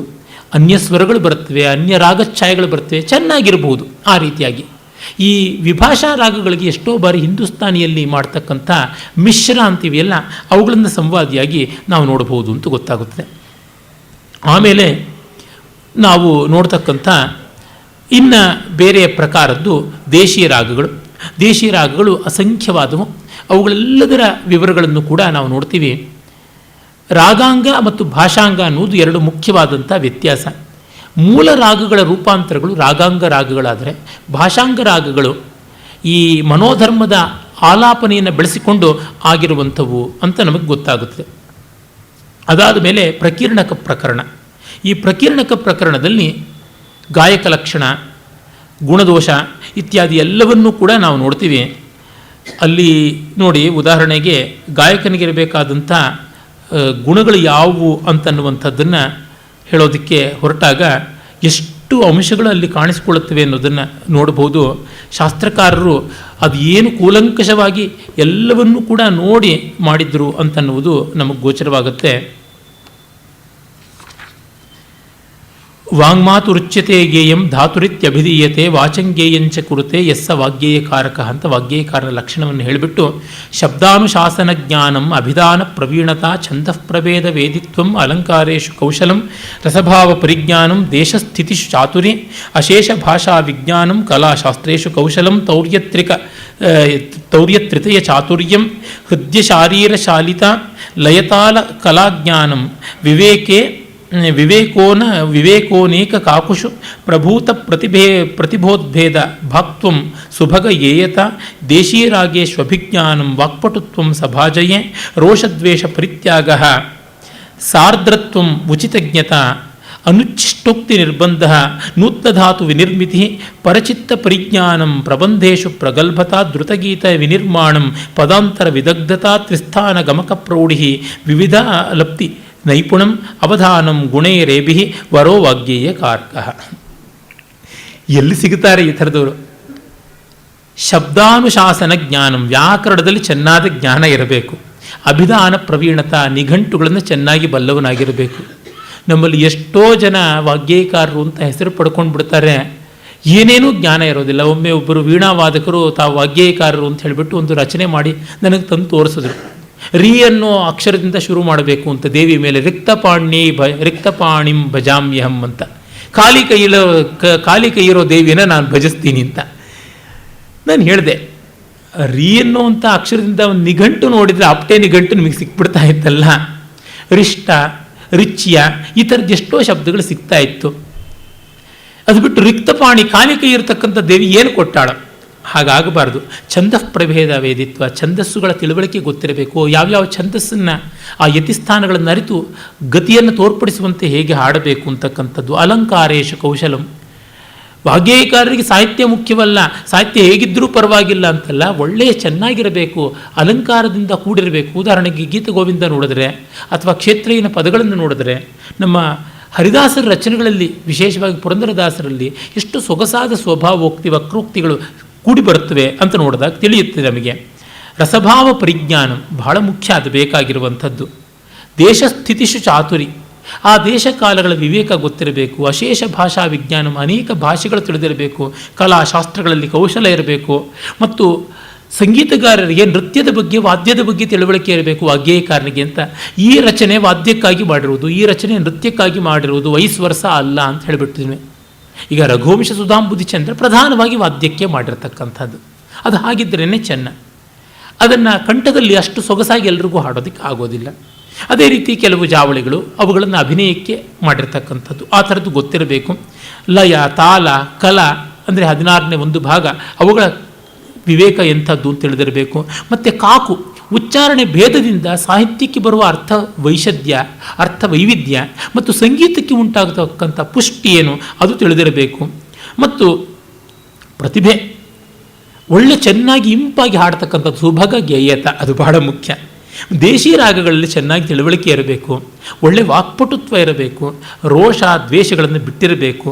ಆರ್ದ್ರವಾದ ಹೃದಯ ಮತ್ತು ಉಚಿತ ಯಾವುದು, ಅನುಚಿತ ಯಾವುದನ್ನು ವಿವೇಕ ಇರಬೇಕು. ಆಮೇಲೆ ಯಾರ್ದು ಎರವಲು ತಗೊಳ್ಬಾರ್ದು. ಹೊಸ ಹೊಸ ನೂತನ ಧಾತು ವಿನಿರ್ಮಿತಿ, ಹೊಸ ಹೊಸ ಕ್ರಿಯೇಷನ್ನಲ್ಲಿ ಸದಾ ರುಚಿ ಇರಬೇಕು. ಪರಚಿತ್ತವನ್ನು ಅರ್ಥ ಮಾಡಿಕೊಳ್ಳಬೇಕು. ಎಲ್ಲ ಗೇಯ ಪ್ರಬಂಧಗಳಲ್ಲಿ ಪ್ರಗಲ್ಭತೆ ಇರಬೇಕು. ತತ್ಕ್ಷಣವೇ ಆಶವಾಗಿ ಸಾಹಿತ್ಯ ಸಂಗೀತ ನಿರ್ಮಾಣ ಮಾಡಬೇಕು. ಧೃತಗೀತ ಪರಿಜ್ಞಾನ, ಪದಾಂತರ ವಿದಗ್ಧತ, ಈ ಪದ ಸರಿ ಹೋಗಲಿಲ್ಲ, ಈ ಸ್ವರ ಸಂಯೋಜನೆ ಸರಿ ಹೋಗಲಿಲ್ಲ, ತಕ್ಷಣ ಬೇರೊಂದು ಮಾಡುವ ಕೌಶಲ ಇರಬೇಕು. 3 ಸ್ಥಾನಗಳಲ್ಲಿ ಕೂಡ, ಅಂದರೆ ಮಂದ್ರ ಮಧ್ಯ ತಾರಗಳಲ್ಲಿ, ಧೃತ ವಿಲಂಬಿತ ಮಧ್ಯಗಳಲ್ಲಿಯೂ ಗಮಕಗಳ ಪ್ರೌಢಿ ಇರಬೇಕು. ತುಂಬ ಜನ ಹೇಳ್ತಾ ಇರ್ತಾರೆ, ಬಹಳ ಬೇಸರವಾಗುವುದು, ಒಳ್ಳೆಯ ಸಂಗೀತ ವಿದ್ವಾಂಸರೇ ಹೇಳಿಬಿಡ್ತಾರೆ, ಕರ್ನಾಟಕ ಸಂಗೀತ ಹಾಡೋದಕ್ಕೆ ಕಂಠ ಬೇಕಾಗಿಲ್ಲ, ಕಂಠಶಕ್ತಿ ಸಿದ್ಧಿ ಇಲ್ಲದೆ ಇದ್ದವನು ಹಾಡ್ಬೋದು ಅಂತ. ಅಂದರೆ ಏನರ್ಥ? ಮೂಗನೂ ಹಾಡ್ಬೋದು ಅಂತ ಆಯಿತು, ನಾಲ್ಗೆ ಕಿತ್ತುಕೊಂಡವನು ಹಾಡ್ಬೋದು ಅಂತ. ಗಾಯನೋ ಮಧುರ ಸ್ವರ, ಅದು ಬಹಳ ಮುಖ್ಯ. ಅದನ್ನೆಲ್ಲವನ್ನು ಹೇಳ್ತಾರೆ. ಮತ್ತು ಧಾತು ಮಾತುಗಳಲ್ಲಿ ಪ್ರೌಢನಾಗಿ ಏಕಾಗ್ರವಾಗಿ ಇರಬೇಕು. ಹೀಗಿರ್ತಕ್ಕಂಥ ಉತ್ತಮ ಅಂತ. ಇನ್ನು ಮಧ್ಯಮ ಅಧಮರನ್ನು ಹೇಳ್ತಾರೆ, ಅದನ್ನು ನಾವು ನೋಡಬೇಕಾಗಿಲ್ಲ. ಆಮೇಲೆ ದೋಷಗಳನ್ನು ಹೇಳ್ತಾನೆ.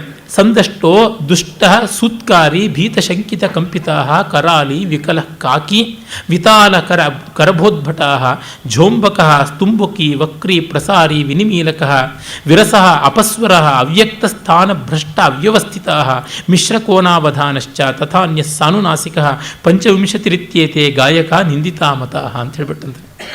ಸಂದಷ್ಟ ಅಂದರೆ ಹಲ್ಲು ಕಚ್ಕೊಂಡು ಹಾಡೋದು, ಸಂದಷ್ಟ ಅಂದರೆ ಗಟ್ಟಿಯಾಗಿ ಕಿರ್ಚ್ಕೊಂಡು ಹಾಡೋದು,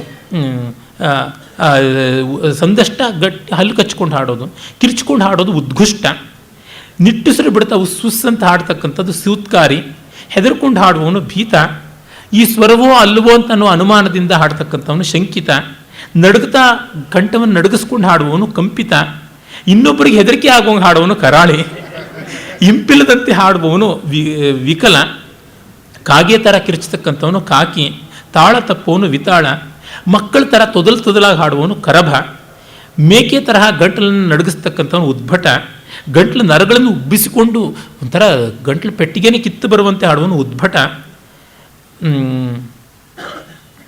ಆಮೇಲೆ ಒಂಥರ ಗೊಗ್ಗರ ಧ್ವನಿಯಲ್ಲಿ ಹಾಡ್ತಕ್ಕಂಥವನು ಜೋಂಬಕ, ಆಮೇಲೆ ಒಳಗೊಳಗೆ ಹಾಡ್ತಕ್ಕಂಥವನು ತುಂಬುಕ, ಕೊರಳು ವಕ್ರ ಮಾಡಿಕೊಂಡು ಕುತ್ತಿಗೆ ತಿರುಚಿಕೊಂಡು ಹಾಡ್ತಕ್ಕಂಥವನು ವಕ್ರಿ, ಅಂಗಚೆಷ್ಟೆ ಮಾಡಿಕೊಂಡು ಕೈ ಮೈಯನ್ನೆಲ್ಲ ವ್ಯಾಯಾಮ ಮಾಡ್ತಕ್ಕಂಥವನು ಪ್ರಸಾರಿ, ಕಣ್ಪೂರ್ತಿ ಮುಚ್ಚಿಕೊಂಡೇ ಹಾಡ್ತಕ್ಕಂಥವನು ಸಭೆಯನ್ನೇ ನೋಡದೆ ಹಾಡುವವನು ವಿನಿಮೀಲಕ, ನೀರಸವಾಗಿ ಎಲ್ಲ ಸರಿ ಇರುತ್ತೆ ಆದರೆ ನೀರಸವಾಗಿರುತ್ತೆ ಆ ಥರ ಹಾಡುವನು ವಿರಸ, ಶ್ರುತಿ ಬಿಟ್ಟು ಹಾಡುವನು ಅಪಸ್ವರ, ಅಸ್ಪಷ್ಟವಾಗಿ ಹಾಡುವವನು ಅಂದರೆ ಸಾಹಿತ್ಯ ಸ್ಪಷ್ಟತೆ ಇಲ್ಲದೆ ಇದ್ದವನು ಅವನು ಅವ್ಯಕ್ತ, ಮತ್ತು ಸ್ವರಸ್ಥಾನಗಳನ್ನು ಜಾರಿಸ್ಕೊಂಡು ಹಾಡ್ತಕ್ಕಂಥವನು ಸ್ಥಾನಭ್ರಷ್ಟ, ಪದ್ಧತಿ ತಿಳಿದೇ ಹಾಡ್ತಕ್ಕಂಥವನು ಇಂಪಾಗಿರುತ್ತೆ ಆದರೆ ಕ್ರಮ ಇರೋದಿಲ್ಲ ಅವನು ಅವ್ಯವಸ್ಥಿತ, ಎಲ್ಲ ರಾಗಗಳನ್ನು ಬೆರೆಸ್ಕೊಂಡು ಹಾಡ್ತಕ್ಕಂಥವನು ಮಿಶ್ರಕ, ಗಮಕಗಳನ್ನು ಎಲ್ಲಿ ಕೊಡಬೇಕು ಅಲ್ಲಿ ಕೊಡದೇ ಹಾಡ್ತಕ್ಕಂಥವನು ಅನವಧಾನಕ, ಮೂಗಿಂದಾನೇ ಹಾಡ್ತಕ್ಕಂಥವನು ಅನುನಾಸಿಕ ಅಂತ 25 ಬಗೆಯ ಗಾನದೋಷಗಳು ಅಂತ ಹೇಳ್ಬಿಟ್ಟು ಹೇಳ್ತಾನೆ.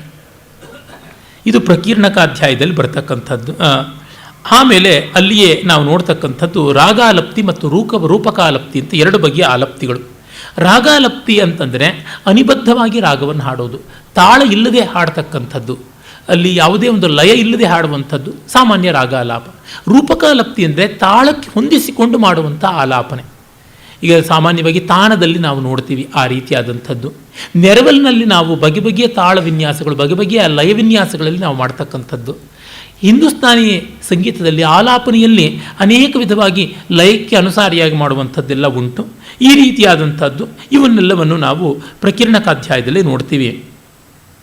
ಹೀಗೆ ಈ 3 ಅಧ್ಯಾಯದಲ್ಲಿ ಬಂದ ಮೇಲೆ ಪ್ರಬಂಧಾಧ್ಯಾಯ 4ನೇ ಅಧ್ಯಾಯದಲ್ಲಿ ನಾನು ಮೊದಲೇ ಹೇಳಿದಂತೆ 32 ಬಗೆಯ ಪ್ರಬಂಧಗಳು ಇವೆ, ಬಗೆ ಬಗೆಯ ಛಂದಸ್ಸುಗಳಲ್ಲಿ ಸೇರಿಕೊಳ್ಳುತ್ತವೆ ಅಂತ.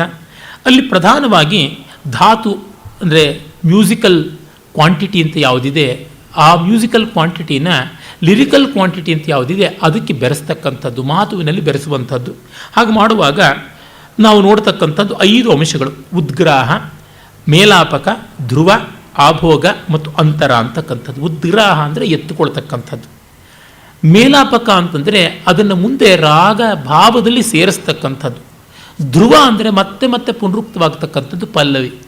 ಅಂದರೆ ಎತ್ತುಕೊಳ್ಳೋದು ಅನುಪಲ್ಲವಿಯಿಂದ ತಗೊಂಡು ಮತ್ತೆ ಪಲ್ಲವಿಗೆ ಬರುವಂಥದ್ದು, ಆ ರೀತಿಯಾದಂಥದ್ದು ಉದ್ಗ್ರಾಹ. ಆ ಅನುಪಲ್ಲವಿಯಿಂದ ಪಲ್ಲವಿಗೆ ಬರುವಂಥದ್ದು ಗೀತಗೋವಿಂದದಲ್ಲೆಲ್ಲ ನಾವು ನೋಡ್ತೀವಲ್ಲ. ಈಗ ನಿಂದತಿ ಚಂದನ ಮಿಂದು ಕಿರುಣಮನು ವಿಂದತಿ ಖೇದ ಮಧೀರಂ ವ್ಯಾಲ ನಿಲಯ ಮಿಲನೇನ ಗರಲಮಿವ ಕಲಯತಿ ಮಲಯ ಸಮೀರಂ, ಇದು ಉದ್ಗ್ರಾಹ. ಆಮೇಲೆ ಸಾವಿರ ಹೇತವ ದೀನ ಮಾಧವ ಮನಸಿಜ ವಿಶಿಖದ ಭಯಾದಿವ ಭಾವನಯಾತ್ವಯಿ ಲೀನ ಸಾವಿರ ಹೇತವ ದೀನ ಅಂತ ಹಾಗೆ ಹೋಗ್ತಕ್ಕಂಥದ್ದು ಅದು ಧ್ರುವ ಅಂತ. ಧ್ರುವ ಮುಂದೆ ಬರ್ತಕ್ಕಂಥದ್ದು ನಿಂದತಿ ಚಂದನ ಮಿಂದು ಕಿರಣಮನು ವಿಂದತಿ ಖೇದ ಮಧೀರಂ ಸಾವಿರ ಹೇತವ ದೀನ ಮಾಧವ ಮನಸಿಜ ವಿಶಿಖ ಭಯಾದಿವ ಭಾವನಯಾತ್ವಯಿ ಲೀನ ಸಾವಿರ ಹೇತವ ದೀನ. ಮುಂದೆ ಮುಂದೆ ಹಾಗೇನೆ ಹೋಗುತ್ತೆ. ಕುಸುಮ ವಿಶಿಖ ಶರ ತಲ್ಪ ಮನಲ್ಪ ವಿಲಾಸ ಕಲಾ ಕಮನೀಯ ಸಾವಿರ ಹೇತವ ದೀನ. ಇದನ್ನು ದ್ವೈಧಾತುಕ ಅಂತ ಕರೀತಾರೆ. ಅಂದರೆ ಧ್ರುವ ಒಂದು ಮ್ಯೂಸಿಕ್ಕಲ್ಲಿರುತ್ತೆ, ಮಿಕ್ಕ ಎಲ್ಲ ಚರಣಗಳು ಒಂದು ಮ್ಯೂಸಿಕಲ್ಲಿರುತ್ತೆ, ಅದು ದ್ವೈಧಾತುಕ. ಎಲ್ಲ ಒಂದೇ ಥರ ಎತ್ತುಚ್ಚ ಹೊಯ್ದಂಗೆ ಹಾಡೋದು ಅಂತಾರಲ್ಲ, ದೇವಾರಗಳು ಹಾಗೆ ಪಣ್ಣು ಅಂದರೆ ಒಂದೇ ಥರ ಹಾಡ್ತಾರೆ ಮೊದಲಿಂದ ಕೊನೆವರೆಗೂ, ಅದು ಏಕಧಾತುಕ. ಹಾಗಲ್ತಿ ತ್ರೈಧಾತುಕ, ಪಲ್ಲವಿ ಅನುಪಲ್ಲವಿ ಚರಣ ಅಂತ. ಹಾಗಲ್ತಿ ಬಹುಧಾತುಕ, ಒಂದೊಂದು ಥರ ಹಾಡುವಂಥದ್ದು, ಹೀಗೆಲ್ಲ ಉಂಟು. ಹೀಗೆ ಅವುಗಳು. ಆಮೇಲೆ ಆಭೋಗ ಅಂತಂದರೆ ಚರಣಕ್ಕೆ ಬರ್ತಕ್ಕಂಥದ್ದು, ಮಧ್ಯೆ ಮಧ್ಯೆ ಬೇರೆ ಬೇರೆ ಚರಣಗಳಿಗೆ ಹೋಗ್ತಕ್ಕಂಥದ್ದು ಅಂತರ ಅಂತ. ಹೀಗೆ ಅವಷ್ಟನ್ನು ಕೂಡ ಅವನು ವಿವರಿಸಿ ಕೊಡ್ತಾನೆ. ಆಮೇಲೆ ಸ್ವರ, ಬಿರುದ, ತೇನಕ, ಪಾಠ, ಪದ, ತಾಲ ಅಂತ ಈ ಸಂಗೀತಾಂಗಗಳು ಹೇಗೆ ಅವಕ್ಕೆ ಸೇರಿಕೊಳ್ಳುತ್ತವೆ. ಸ್ವರ, ಬಿರುದ ಅಂದರೆ ಮುದ್ರಿಕೆ ಇತ್ಯಾದಿಗಳು, ತೇನಕ ಅಂತಕ್ಕಂತಂದರೆ ಈ ತೇನ ಅಂತ ಹೇಳ್ಬಿಟ್ಟು ಹಾಡ್ತಕ್ಕಂಥ ತರನನ ಇತ್ಯಾದಿ ಬರುತ್ತಲ್ಲ ಸ್ತೋಭಾಕ್ಷರಗಳು ಅವು. ಪಾಠ ಅಂದರೆ ತಾಳಕ್ಕೆ ಬರ್ತಕ್ಕಂಥದ್ದು, ತದ್ಧಿಮಿ, ತಕ, ಝಣು ಇತ್ಯಾದಿ ಶುಷ್ಕಾಕ್ಷರಗಳು ಅಂತ ಕರೀತಾರೆ. ಅದು ಪದ ಅಂದರೆ ಶುದ್ಧ ಸಾಹಿತ್ಯ. ಅವೆಲ್ಲವನ್ನು ಒಗ್ಗೂಡಿಸಿಕೊಂಡಂಥ ಗತಿ, ತಾಳ. ಈ ಇಷ್ಟು ಅಂಶಗಳನ್ನು ಕೂಡ ಪ್ರಬಂಧಾಧ್ಯಾಯದಲ್ಲಿ ನಾವು ನೋಡ್ತೀವಿ. ಆಮೇಲೆ ನಾಳೆ ನಾವು ತಾಳಾಧ್ಯಾಯವನ್ನು, ವಾದ್ಯಾಧ್ಯಾಯವನ್ನು, ಕಟ್ಟಕಡೆಯದಾದ ನರ್ತನಾಧ್ಯಾಯವನ್ನು ನೋಡೋಣ. ನಮಸ್ಕಾರ. ತುಂಬ ಅವಸರದಲ್ಲಿ ಓಡ್ತಾ ಇದ್ದೀನಿ, ಪರಿಭಾಷೆಗಳಿಂದ ಕೋಲಾಹಲವಾಗಿದೆ, ಗತ್ಯಂತರವಿಲ್ಲ.